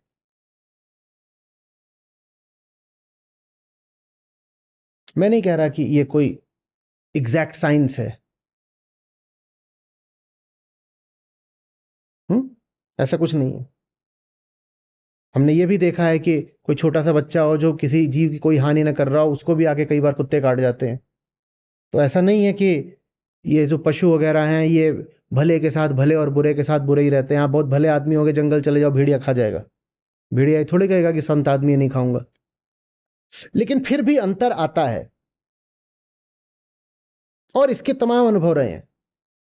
लेकिन वो अंतर कभी मांगा नहीं गया था, वो अंतर कभी चाहा नहीं गया था। भोग की दृष्टि से उस अंतर को काम पूर्वक, चेष्टा पूर्वक, बल पूर्वक, योजना पूर्वक लाया नहीं गया है। वो अंतर अपने आप आ गया तो आ गया, नहीं आया होता तो कोई बात नहीं, आ गया तो आ गया।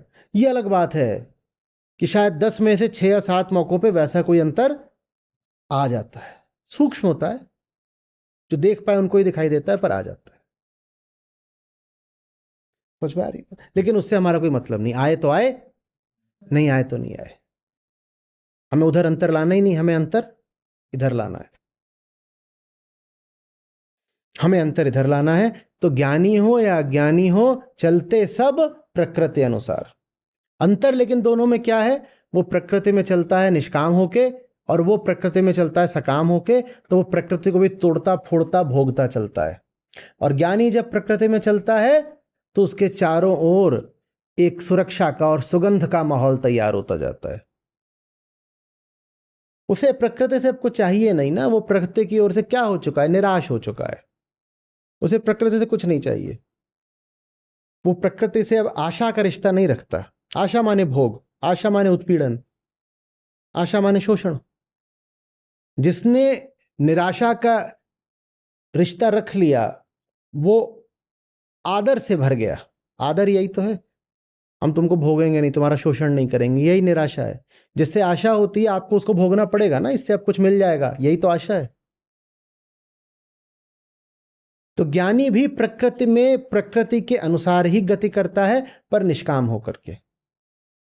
और जो सकामी होता है वो भी प्रकृति में गति करता है, पर कामनाओं का अपना पूरा जलता हुआ गुबार लेकर के।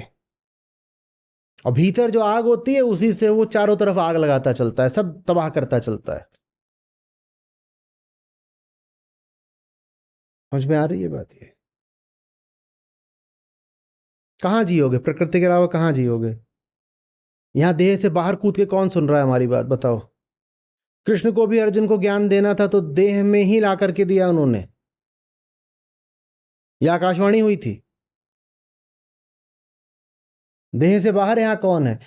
ज्ञान देने वाला भी देही है और ज्ञान लेने वाला भी देही है, तो सब प्रकृति के अंतर्गत ही तो हैं।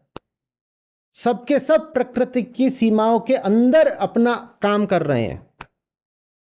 निष्काम है बिल्कुल गीता, लेकिन प्रकृति के नियमों का उल्लंघन करके नहीं दी गई है। भाषा का सम्मान किया गया है, समय का सम्मान किया गया है, व्यक्तित्व का सम्मान किया गया है। कुछ तोड़ दिया क्या? कुछ नहीं। ऊंची से ऊंची चेतना की बात भी प्रकृति के नियमों के अंदर दी गई है। पता है कि कुछ ऐसा होता है जो नहीं बदल सकता, ये नियम है, उससे लड़ने उलझने से कोई लाभ नहीं।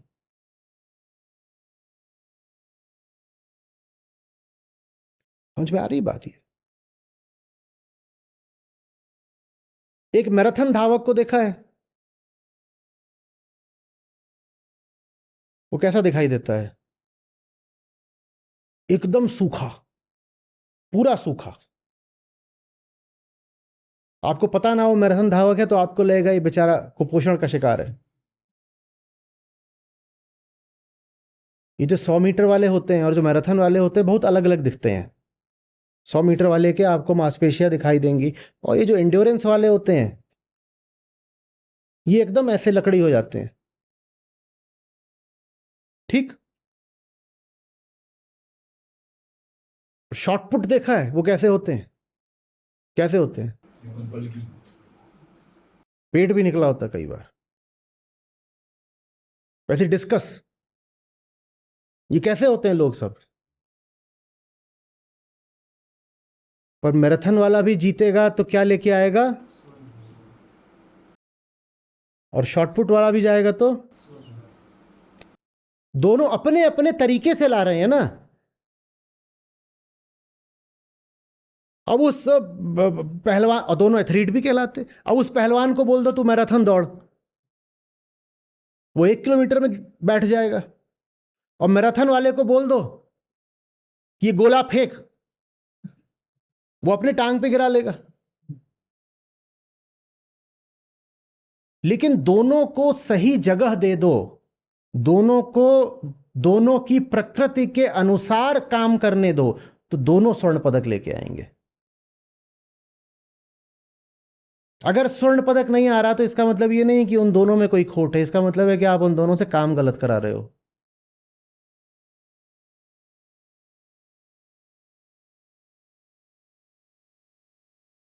एक जिम्नास्ट होता है और एक एक पहलवान होता है, रेसलर, कुश्ती वाला। एक की खासियत है लोच। जिम्नास्ट सब 12, 14, 16, 18 साल के होते हैं। 28 की उम्र में आपने नहीं सुना होगा कोई जिम्नास्टिक से गोल्ड जीत रहा है। बल्कि जब उनके शरीर का आकार बढ़ने लग जाता है तो उनको दिक्कत हो जाती है। इसीलिए जब वो एकदम बच्चे होते हैं तभी उनको ओलंपिक्स भेज देते हैं। जब उनकी आयु बढ़ने लगती है, शरीर बढ़ने लगता है, तो उनको समस्या होने लगती है कि जिम्नास्टिक्स मतलब लोच, पूरा मुड़ना है, ये करना है। अब तुम उस जिम्नास्ट से पहलवानी करा दो, और पहलवान को, वो ऐसा पहलवान है, उसको बोलो तो जिम्नास्टिक्स करनी है, लटक जा, कुछ नहीं मिलेगा, कुछ भी नहीं मिलेगा। ये तुम प्रकृति से पंगा ले रहे हो। उदाहरण समझना, आप बोल सकते हो कि नहीं ऐसा नहीं है, धीरे धीरे करके हम उस जिम्नास्ट को पहलवान बना देंगे, वो ठीक है। मैं बताना चाहता हूं कि एक पॉइंट ऑफ नो रिटर्न होता है। उदाहरण समझो, कुछ चीजें नहीं बदल सकते तुम क्योंकि वो इसकी होती हैं, इसकी, वो नहीं बदल सकते। विकेट कीपर कद में जितना छोटा हो उतना अच्छा होता है, क्योंकि उसको झुक के खड़ा होना होता है, पूरे दिन भर वो झुक के खड़ा होता है। विकेट कीपर कैसे खड़ा होता है? लंबा आदमी होगा तो उसका क्या हो जाएगा झुकने में, उसकी पीठ टूट जाएगी, दिन भर झुक के खड़ा होना है। तो जो बहुत कुछ अच्छे विकेट कीपर रहे हैं दुनिया में, सब नहीं पर बहुत सारे, वो कद में छोटे थे, उससे लाभ होता है। और बास्केटबॉल में आप 6 फीट हैं तो आपको घुसने नहीं देंगे वहां पर। 6 से वहां गिनती शुरू होती है, 6.5 फीट से वहां गिनती शुरू होती है। अब तुम वो 7 फीट वाले को विकेट कीपर बना दो,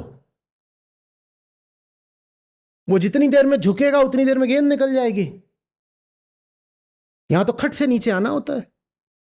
अब गेंद आ रही है, डाइविंग कैच लेना है, तुम्हारा हाथ इतनी ऊपर है क्योंकि तुम 6.5 फीट के थे, हाथ ही नीचे लाते लाते गेंद निकल जाएगी, पीछे चौका हो गया। तो विकेट कीपर तो चाहिए ऐसा जो एकदम जमीन से टिका हुआ बैठा रहे।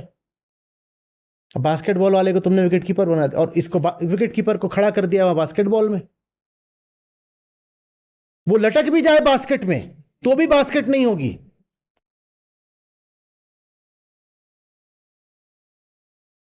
जो जो कर सकता है उससे वो कराओ ना। पर कामना अगर बहुत है तो ये नहीं देखोगे कि कुछ चीजें परिवर्तनीय हैं। तुम कहोगे सब कुछ बदलेगा मेरे लिए, मैं ये भी बदल दूंगा, मैं ये भी बदल दूंगा, मैं ये भी बदल दूंगा अपने लिए, क्योंकि मैं ही तो सत्य हूं, मैं ही तो नित्य हूं। मैं नहीं बदलूंगा, सब कुछ बदल दूंगा, तुम ये भी बदल लो। ऐसी चीजें बदलोगे जो बदल नहीं सकती, फिर वो भी नहीं बदलेगा जो बदला जा सकता था। जो नहीं हो सकता वो करने के प्रयास में वो भी होने से रह जाएगा जो हो सकता था।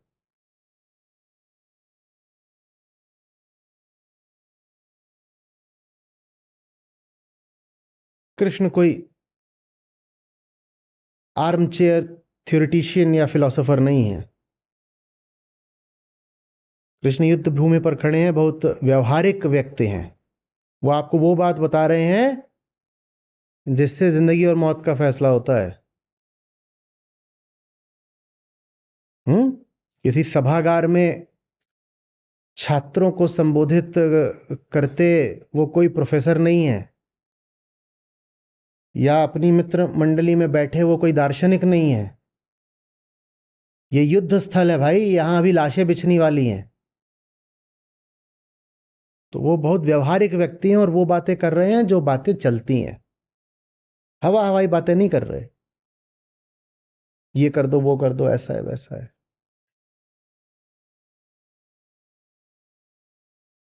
उन्हें साफ दिख रहा है कि बहुत कुछ ऐसा होता है जिसे बदला नहीं जाता। वो पानी में पत्थर है, वो अगर बदलता भी है तो इतनी मंद गति से कि सैकड़ों साल लग जाते हैं।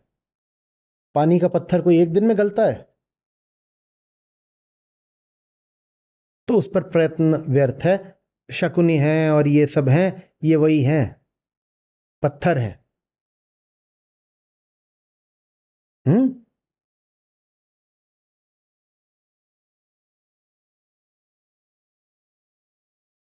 तुम उन्हें क्या कष्ट दो, वो स्वयं ही जब नष्ट हैं। ये नष्ट हैं, किस अर्थ में नष्ट है?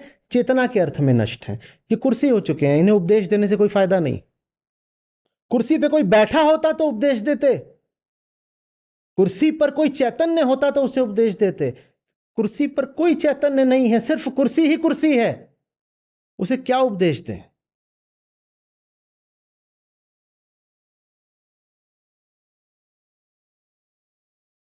समझ में आ रही बात है?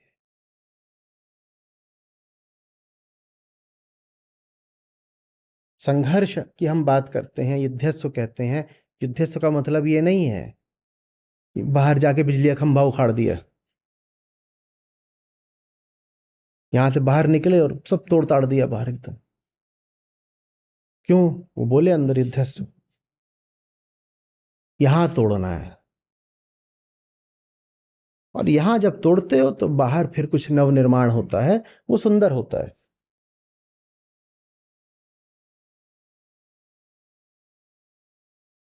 समझ में आ रही बात है? सारा अध्यात्म यही है, प्रकृति को समझना, जड़ और चेतन के विज्ञान को समझना, कहाँ प्राण है ये समझना।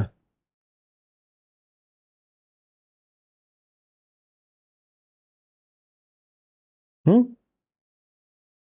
और अपनी ऊर्जा को बचा के रखना। व्यर्थ युद्धों में ऊर्जा नहीं लगानी है। जो युद्ध ऐसे ही है, छोटे मोटे, बाहरी, सतही, उन युद्धों में भिड़ नहीं जाना है।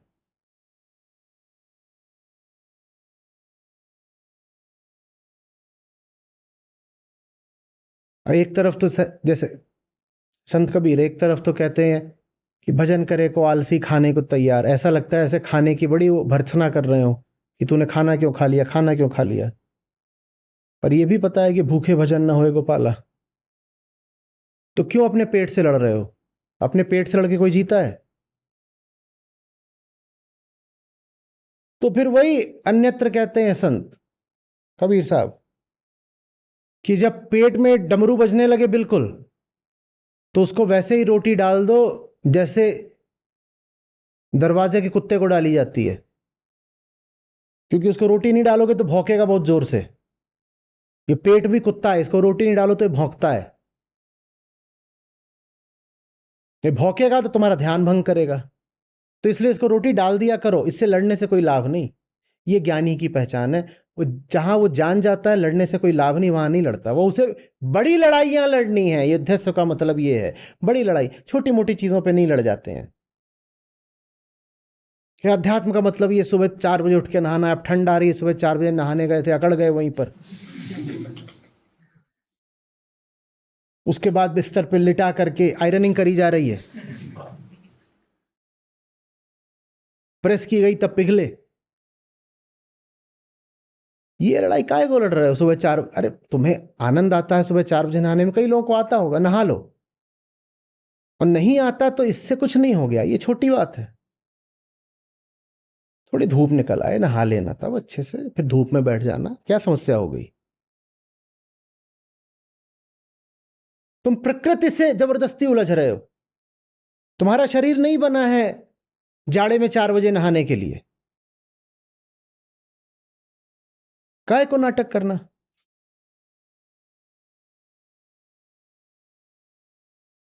मैं धोखेबाज आदमी को उसके बड़े बड़े वादों से पहचान लेता हूं। धरे जाएंगे, आज काम नहीं किया, बोलेंगे कल 5 गुना करूंगा। आज माफ कर दीजिए, आज कोई दंड नहीं, कल 5 गुना करूंगा। मैं कहता हूं तू कल का 5 गुना छोड़, आज 2 गुना रख दे बस सामने। क्या दंड? जितना लगना था उससे दूना रख दे। एक तो ये कि आज कुछ नहीं किया, दूसरा कि धोखा देने वाला था। जब तू आज के काम का आधा नहीं कर पाया तो कल आज के काम का 5 गुना कैसे कर देगा? आदमी तो तू वही है। जो चीज बदल नहीं सकते तुम उसे कैसे बदल दोगे? तुम्हारी नींद वैसी ही रहने वाली है जैसी आज है, लेकिन तुम आकर के मुझे वादा कर रहे हो कि कल तो मैं 28 घंटे जगूंगा। तुम अभी दिन में 14 घंटे नहीं जग पाते, रोज कम से कम 10 घंटे तुम्हें चाहिए सोने के, और वादा कर रहे हो कि कल 14 नहीं 28 घंटे जगूंगा। तुम बहुत धोखेबाज आदमी हो। जिसमें गंभीरता होती है, निष्ठा होती है, सच्चाई, सिंसेरिटी, वो कभी ऐसा वादा नहीं कर सकता जिसको निभा ना सके। उसको पता होता है वो कितना कर पाएगा और कितना कर ही नहीं सकता। अरे भाई, मुझे मेरा शरीर पता है, ये सोएगा ही सोएगा 8 घंटे, तो मैं झूठा वादा क्यों कर रहा हूं? और अगर मैं जानता हूं मेरा शरीर 8 घंटे सोएगा तो सर झुका देता हूं, 8 घंटे तो मैं सोऊंगा। तो फिर मैं क्या करूंगा? फिर मैं बाकी के 16 घंटों में 1 मिनट नहीं खराब करूंगा। मैं फिर ये नहीं कहूंगा कि मैं 8 घंटे की नींद नहीं 4 की लूंगा। मैं देख चुका हूं कि ये तो जड़ मामला है, कुर्सी है। 8 घंटा माने 8 ही घंटा होता है। 4 साल से कोशिश कर रहा हूं, 8 घंटे में 2 मिनट नहीं कम कर पाया। 8 घंटे मुझे रोज चाहिए ही चाहिए। तो मैं क्यों वादा करने आया हूं कि कल से 4 ही घंटे सोऊंगा? मैं बेईमान हूं ना, फिर मक्कारी। इसकी जगह मुझे करना क्या चाहिए? मुझे वो बदलना चाहिए जो बदला जा सकता है। क्या बदला जा सकता है? जो 16 घंटे में जगता हूं, उन 16 घंटों का उपयोग बदला जा सकता है। वो मेरे अहंकार पर आश्रित है। वो मैं तय करता हूं कि मैं अपना समय कहां लगाऊंगा। तो जहां चेतना है वहां कुछ बदला जा सकता है ना। जहां चुनाव है वहां कुछ बदला जा सकता है। 16 घंटे मैं चुनता हूं कहां, मैं वहां काम कर दूंगा। पर मैं झूठा वादा क्या करूं कि मैं झूठे आदमी को यहीं से पहचानिएगा। जो बदला जा सकता उसकी वो बात नहीं करेगा, और जो नहीं बदला जा सकता वहां वो जा करके धावा बोल देगा, धावा बोल देगा, मुंह की खाएगा। तूने वो क्यों नहीं बदला जो तू बदल सकता था, बता ना।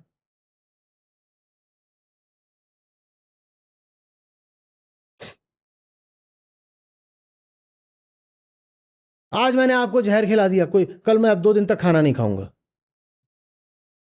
तूने आज मुझे जहर खिलाया ही इसीलिए क्योंकि तू अपने साथ मेरा खाना भी खा गया, और मैंने जब मांगा तो मुझे 2 दिन पुराना सड़ा हुआ दे दिया जहर खाना। आज तू ऐसा आदमी है जो अपने साथ साथ मेरा भी खा गया। आज तू 2 का खा गया और कल बोल रहा है कि 2 दिन तक नहीं खाएगा। ऐसा हो सकता है क्या? ऐसा हो सकता है क्या? तो तू बेईमान है। अब जहर तू खाएगा।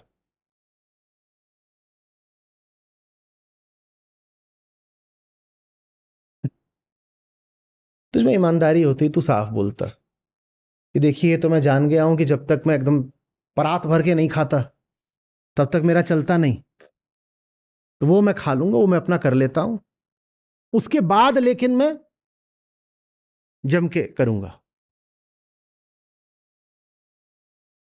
समझ में आ रही है बात? युद्धस्व माने यलगार, माने ललकार, माने चुनौती। वो मां को नहीं बोलनी है, अहंकार को बोलनी है। युद्धस्व माने ये नहीं है कि दुनिया पे डंडे बरसा दिए, स्वयं को बोलना है। ललकार स्वयं के विरुद्ध है, और दुनिया माने अपना पेट भी दुनिया है। जब मैं कह रहा हूं मैं, तो उससे आशय है चेतना। ये पेट माने मैं नहीं होता, तो पेट भी दुनिया है। पेट अगर भोजन मांगता है तो मांगता है, भाई तुम्हें देना पड़ेगा। और अन्य भी शारीरिक चीजें होती हैं, वो मांगेगा शरीर, वहां तुम भिड़ जाओ, नहीं दूंगा नहीं दूं, कब तक नहीं दोगे? फिर बेईमान बनोगे और क्या करोगे? कपड़े नहीं पहनो, कपड़े नहीं पहनेंगे, कब तक नहीं पहनोगे? फिर चुरा के पहनोगे, छुप छुप के पहनोगे।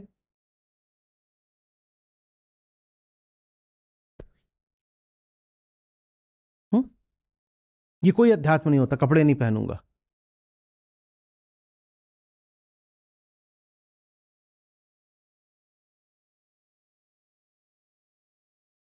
समझ में आ रही है बात?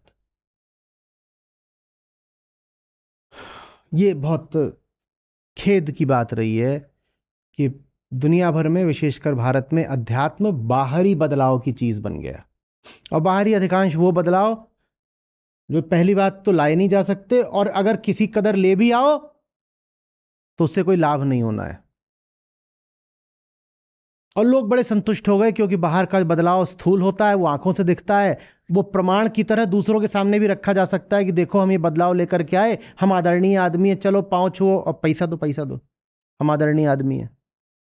भीतरी बदलाव का कोई प्रमाण तो होता नहीं, वो तो सूक्ष्म है। और भीतर ये कहां से दिखाओगे किसी को? जब किसी को दिखा नहीं सकते तो उससे कैसे बोलोगे कि सम्मान दो या ये दो या पैसा दो? कैसे बोलोगे?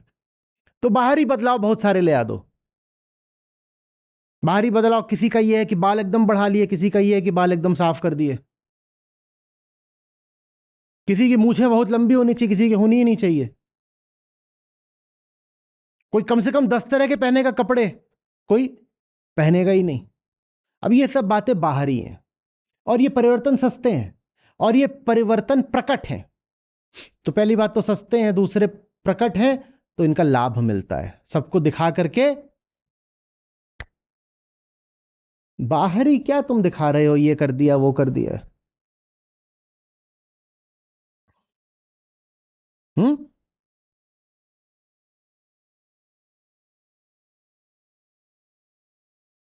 मन ना रंगाए जोंगी रंगाए कपड़ा। अरे मन रंगाओ ना, कपड़ा क्या रंगा रहे हो? लेकिन कपड़ा रंगाने के फायदे हैं, सबको दिखाई देता है। मन मूड़ने के विशेष लाभ नहीं है, सर मूंडने के बहुत लाभ हैं। अब यहां मन किसका मुड़ा हुआ है वो तो हमें पता नहीं, पर टकला एक दिख रहा है पीछे, एकदम प्रमाणित है, सबको दिख गया। बताओ मन किसका मुड़ा हुआ है? बताओ, बताओ, देख के बताओ किसका मुड़ा मुड़ा हुआ है मन? कुछ नहीं कह सकते। तो इसीलिए ये बहुत काम आता है मामला।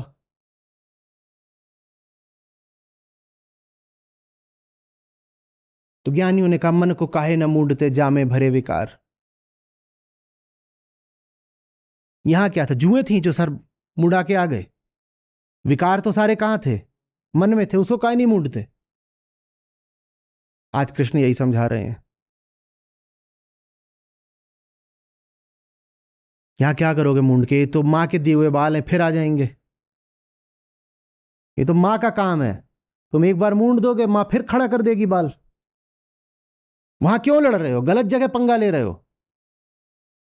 यहां यहां मुंडाई यहां चाहिए।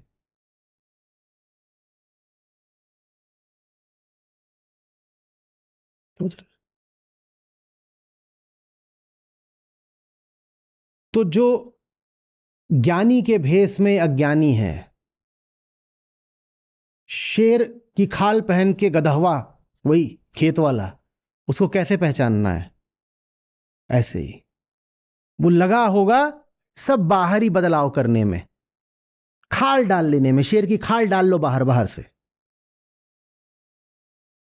और ज्ञानी कहता है बाहर जैसा भी है सब ठीक है, बाहर जैसा भी सब ठीक है, हम क्या बदलें? ये तो मां का कार्यक्रम है, कभी कुछ चलता है उसमें, कभी कुछ चलता है, हम उसमें बहुत नहीं रहते। अशावकर कह रहे थे अव्रती। हम क्या व्रत रखें? मां ने जो दे दिया वो ले लेंगे। हमारा क्या व्रत, हमारी क्या कामना, हमारा क्या संकल्प?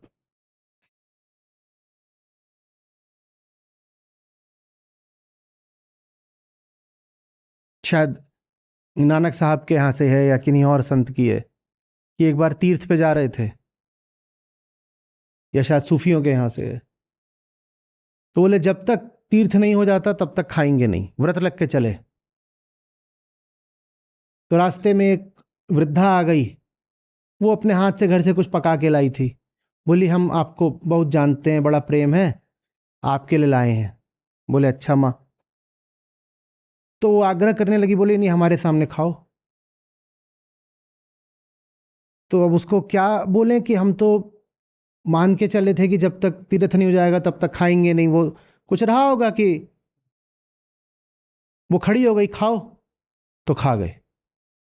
लोगों को हैरत हुई, क्रोध भी आया। बोले ये क्या कर रहे हो आप? भूख इतनी बढ़ गई? और अब तो बस चंद कदमों का फासला था, वहां पहुंच जाते फिर खा लेते। इतना बड़ा रास्ता आपने तय कर दिया बिना खाए, और अब जब ठीक सामने तीर्थ था तो अपना व्रत तोड़ दिया। बोले किसी व्रत की कोई कीमत नहीं है। अव्रती। मां आ गई खिलाने, खा लिया। क्यों खा लिया? मां खिलाने आ गई, खा लिया। हमारा व्रत अच्छी जगह है, अपनी जगह है, ठीक है। हमने कोई अपना व्रत इसलिए थोड़ी तोड़ा है कि हम में कामना वाली खोट आ गई थी। हमारी चेतना भ्रष्ट नहीं हो गई। हम बस मां के आगे झुक गए, मां आ गई खिलाने, हमने खा लिया। और जितना उसने खिला दिया उतना खा लिया, अब और आगे खाएंगे भी नहीं, चलो चल रहे। और ये भी अच्छे से जानते हो कामना से नहीं खाया है, काहे कि सामने ही तो था तीर्थ, चंद घंटों में वहां पहुंच जाते। इतने दिनों से नहीं खाया था तो 2 घंटे हम और नहीं बिता लेते, ऐसी कोई बात नहीं थी।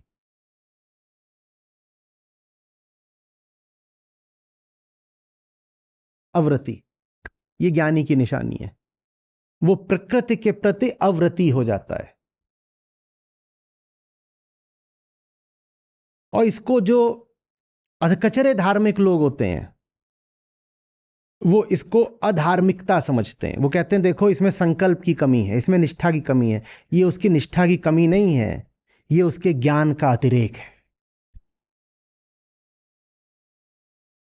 वो जान गया है कि जो भी संघर्ष करना है अपने खिलाफ करना है, मां से नहीं करना है।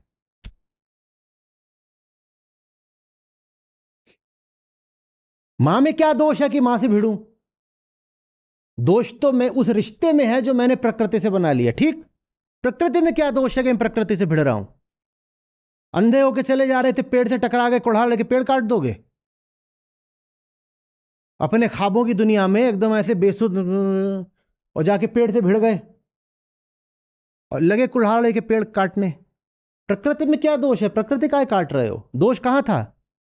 तुम में था। ज्ञानी की निशानी है, वो प्रकृति के प्रति दोष दृष्टि नहीं रखता। जैसी भी हो प्रकृति, प्रकृति माने शरीर, स्थिति, समय, संयोग जो भी है, वो कहता है ठीक मुझे पहले स्वयं को करना है, मैं ठीक हो गया तो फिर बाहर जो बदलाव आने हैं वो स्वतः स्फूर्त और निष्काम आ जाएंगे, मेरे बिना चाहे आ जाएंगे। मैं बदलूंगा तो मेरे परितः बहुत कुछ बदल जाएगा, पर पहले तो मुझे बदलना होगा। समझ में आ रही बात है? और अज्ञानी की निशानी है कि वो दोष दृष्टि रखता है, उसे शिकायत बहुत रहती है प्रकृति से, तो वो प्रकृति के लिए हमेशा एक कुल्हाड़ा तैयार रखता है। वो कहता है इसी ने सारे दुख दिए हैं, मैं इसको काट दूंगा। तो उसको बोलो युद्धस्थ हो, तो तुरंत क्या करेगा? कुल्हाड़ा उठाएगा, पेड़ काट देगा, कहेगा इसी को तो काटना था। पेड़ को ही काटने का ज्यादा व्यक्तिगत समझ लो उदाहरण है शरीर को काटना।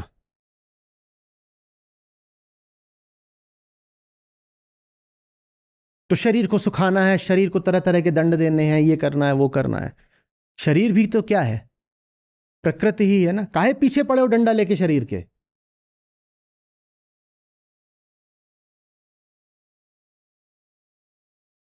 दूसरों के शरीर को पीड़ा देना हिंसा बोलते हो, अपने शरीर को पीड़ा देना क्या है फिर? तुम्हारे शरीर को दूसरा पीड़ा देते बोलोगे हिंसक है, अपने शरीर को स्वयं ही पीड़ा दे रहे हो, वो क्या है? तो तुम हिंसक कैसे नहीं हुए? दोष शरीर का नहीं था, दोष तुम्हारी दूषित चेतना का था, दोष तुम्हारी कामांध चेतना का था।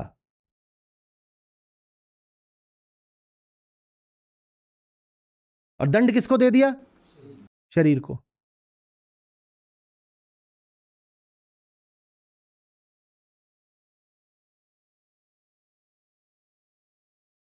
ये ऐसी सी बात है कि चुरा के मिठाई खा ली, इसी हाथ से मैंने मिठाई चुरा के खाई है,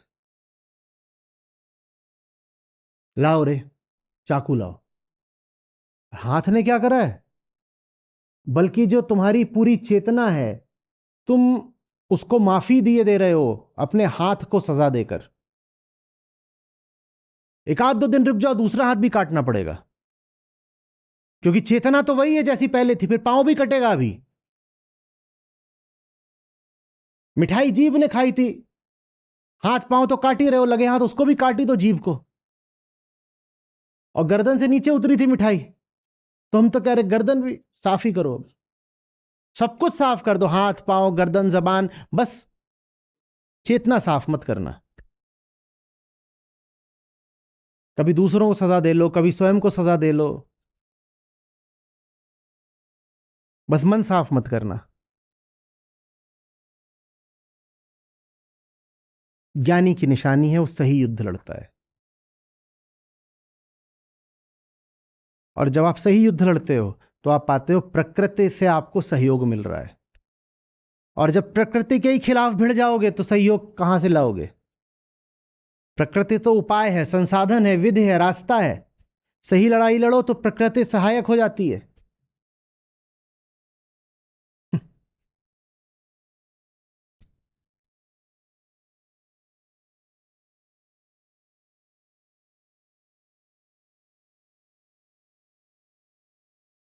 ऊंची चेतना की निशानी यह है कि वो प्रकृति के हर तत्व का सही स्थान और सही उपयोग जानती है। वो किसी भी तत्व को निकृष्ट नहीं ठहराती, न किसी तत्व की निंदा भर्त्सना करती है। वो ये खोजती है कि इसका सही स्थान क्या है।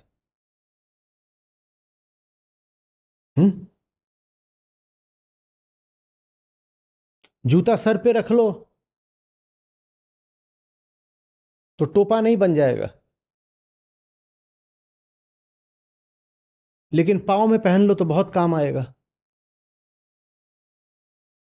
और जूता टोपा नहीं बन पाया इसलिए तुमने जूते की जूते से पिटाई कर दी, तो इसमें जूते का तो कुछ नहीं गया कि गया? उसको बोल रहे बता तेरा जोड़ीदार कहाँ है रे, उसके जोड़ीदार को बोला कि उसकी पिटाई कर दी, जूते का क्या बिगड़ा? तुम जूते को सर पे पहनो, मोजा चौड़ा करके मुंडी डाल दो उसमें, और रुमाल को पांव में बांध लो। इसमें इन बेचारों की क्या गलती है कि है? और कहो कि वो बदल नहीं रहा है, बदलना पड़ेगा उसको। वो बदल नहीं रहा, ये उसका अहंकार है। वो उसका अहंकार कहाँ है? जड़ चीजों में क्या अहंकार होता है? बोलो नहीं बदलते हैं, कैसे बदलते? वो कच्छे में इलास्टिक था, देखो इतना चौड़ा हो गया, तो बदला जा सकता है। जूते में थोड़ा ही है, वो जूता है।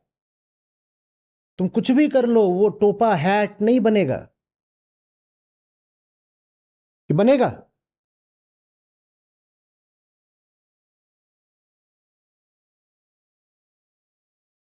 बनेगा? आपकी एक गाड़ी होती है, उसमें इतने तरीके के पुर्जे होते हैं। कोई भी पुर्जा किसी दूसरी जगह लग सकता है क्या? और कोई भी पुर्जा किसी दूसरे से हीन है क्या? है क्या? आपको गाड़ी असेंबल ना करनी आए तो पुर्जों की गलती है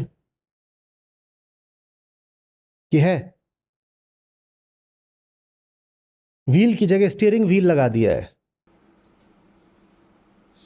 हैं? और डैशबोर्ड के सामने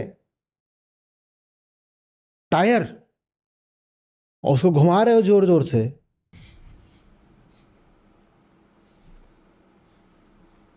और फिर बोल रहे हो ये कंपनी चोर है। कितना कमजोर पहिया बनाया था, देखो टूट गया। और जैक लगाते हैं तो हॉर्न बजता है।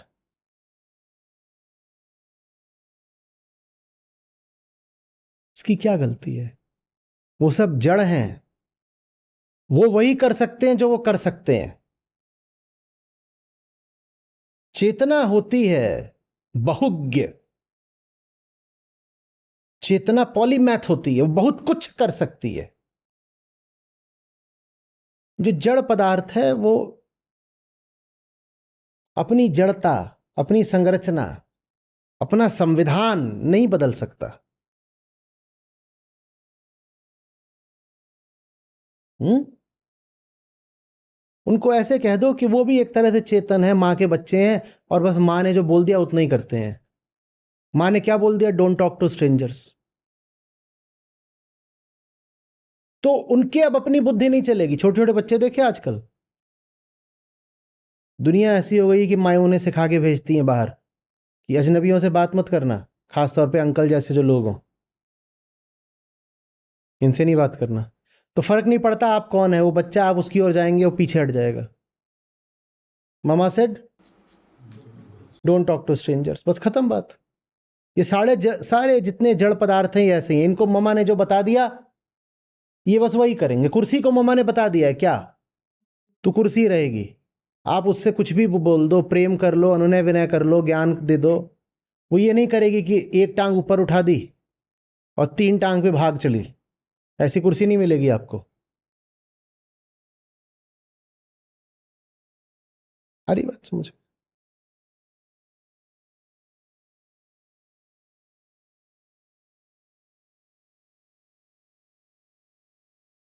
तो ज्ञानी और अन्य प्राणी सब अपनी अपनी प्रकृति के हिसाब से ही काम करते हैं। अंतर ये नहीं है कि ज्ञानी प्रकृति का उल्लंघन कर गया है और अज्ञानी प्रकृति में कैद है। अंतर ये है कि उसी प्रकृति में ज्ञानी निष्काम है और उसी प्रकृति में अज्ञानी सकाम है। अंतर यहां पर है, अंतर स्पष्ट रहे।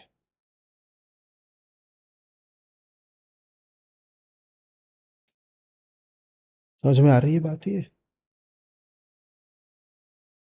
जब आप खेलने जाते हो ना, तो आपके खासतौर पर टूर्नामेंट वगैरह का, आप कुछ भी खेल रहे हो, तो एक चीज जो आपके कोच आपसे कई बार बोलते हैं वो होती है play within your self. इसका मतलब जानते हैं आप? जो नहीं कर सकते हो वो करने की कोशिश मत करो, और बुरा हारोगे। Play within your self.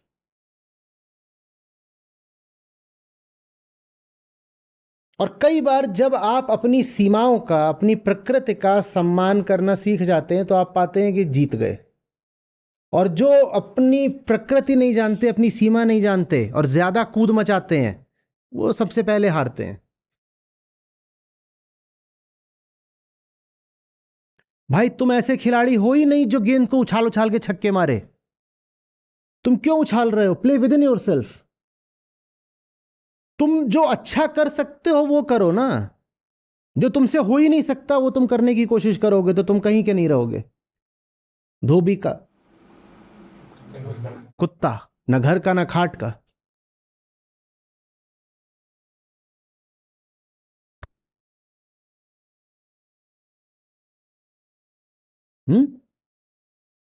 अब ये सब मैंने बोल दिया है। अब मुझे डर लग रहा है कि कहीं ये सारी बातें हैं ये कायरता की खुराक ना बन जाए।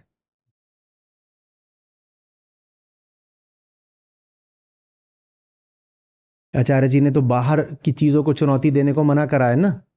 तो बाहर कोई आके अपमान कर रहा है, बाहर आके कोई सही काम भी करने से रोक रहा है, तो आचार्य जी ने कहा युद्धस्व मत करना, वो तो भीतर करना होता है। बाहर चुनौती मूर्ख देते हैं। तो बाहर कोई थप्पड़ भी मार गया तो क्या चुनौती देनी? हम तो पानी हैं। हमें पत्थर भी मार लोगे तो हम थोड़ी कुछ प्रतिवाद करेंगे। हम मुस्कुरा रहे हैं। उसने पूछा मुस्कुरा काय कर रहा है? तो बोल रहे हैं लाउत्जू। अब उसको पता ही नहीं लाउत्जू कौन है। बहुत खुश हो रहे हैं।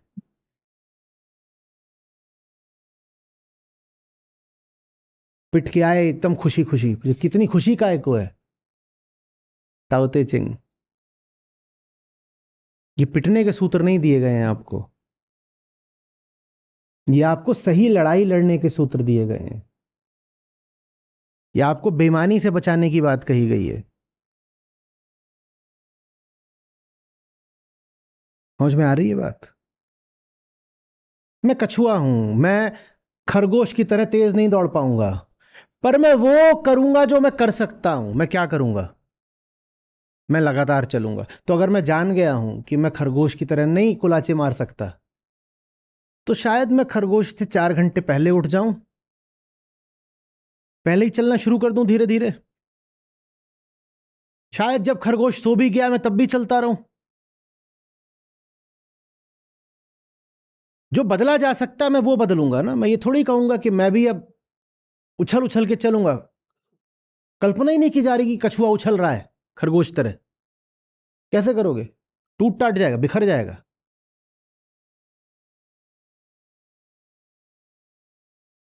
हुँ?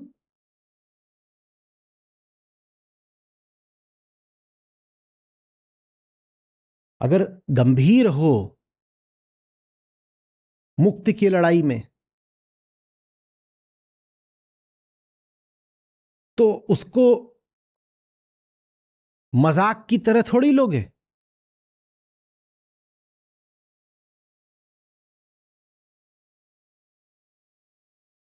केविलियर एक शब्द होता है अंग्रेजी में। क्या अर्थ होता है उसका? अगंभीर, कैजुअल। वैसे थोड़ी हो जाओगे। तुम साफ साफ देखोगे क्या संभव है क्या संभव नहीं है, और जो संभव नहीं है वो नहीं करोगे। कहोगे कोई फायदा नहीं है बहादुरी दिखाने का। एम्प्टी ब्रेवेडो।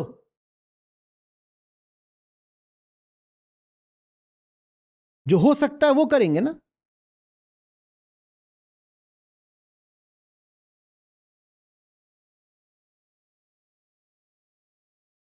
आपने फिल्म देखी होगी 300।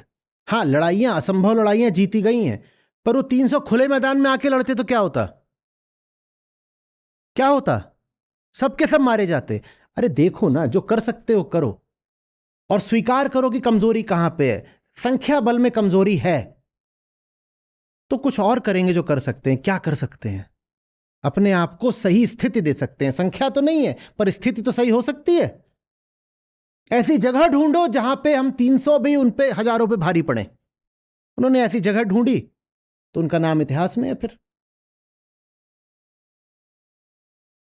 ये थोड़ी है कि अरे हम सपूत है। कायरों की तरह पत्थरों के पीछे थोड़ी छुप के मारेंगे। हम क्या करते हैं? छाती पे खाते हैं, छाती पे। तो छाती पे ही खाओ फिर, और निकल पड़े 300 छाती पे खाने को। 300 सेकंड के अंदर युद्ध समाप्त हो जाता।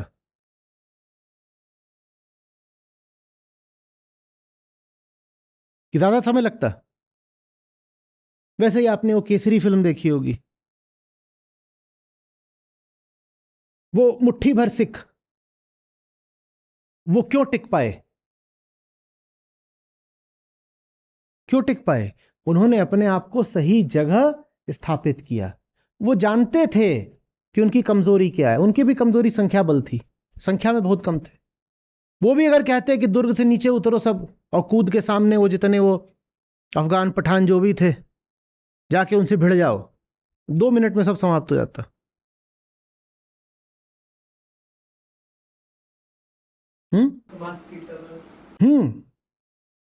अब उनको पता है कि हवाई जहाज तुम्हारे पास कभी बड़े आने नहीं है, और टैंक भी नहीं आने हैं,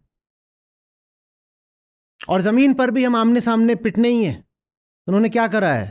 वो नीचे घुस गए हैं और कह रहे हमने 500 किलोमीटर लंबी बना दी है सुरंगे। जो नहीं बदला जा सकता, मां तुझे सलाम। अब हम ये देखेंगे कि हम अपने आप को लचीला करके कैसे अपना काम कर सकते हैं। हम पानी की तरह खुद को लचीला बना लेंगे। पत्थर को तो हम नहीं बदल सकते, हम पानी हो जाएंगे, हम लचीले हो जाएंगे, ताकि पत्थर जो करता हो करे, हम बगल से ऐसे निकल जाएंगे। तुझे नहीं बदल पाए, हमने खुद को बदल दिया। हमारी जीत हमें इतनी प्यारी थी कि अपनी जीत की खातिर हमने खुद को ही बदल दिया।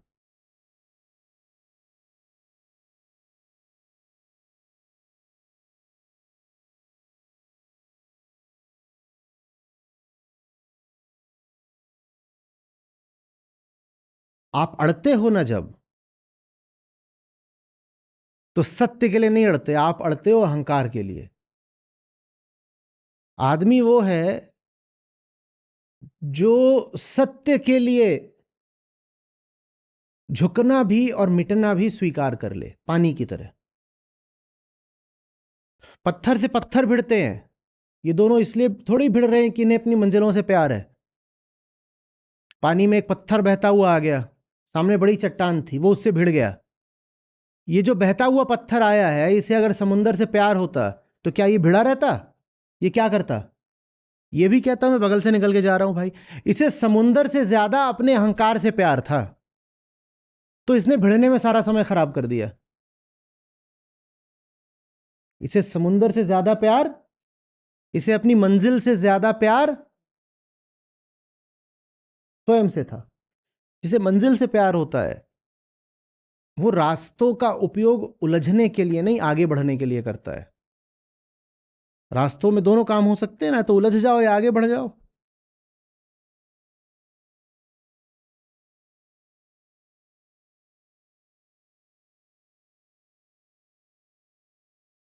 जितना प्यार खुद से करते हो, उससे ज्यादा प्यार अपनी मंजिल से करो।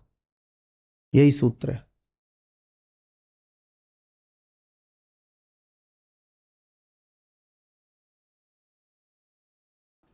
ज्ञानी निष्कामी अपार, मूढ़ अचेत करे व्यापार। ज्ञानी हो अज्ञानी हो, चले सब प्रकृति अनुसार। ज्ञानी निष्कामी अपार, मूढ़ अचेत करे व्यापार। ज्ञानी हो अज्ञानी हो, चले सब प्रकृति अनुसार।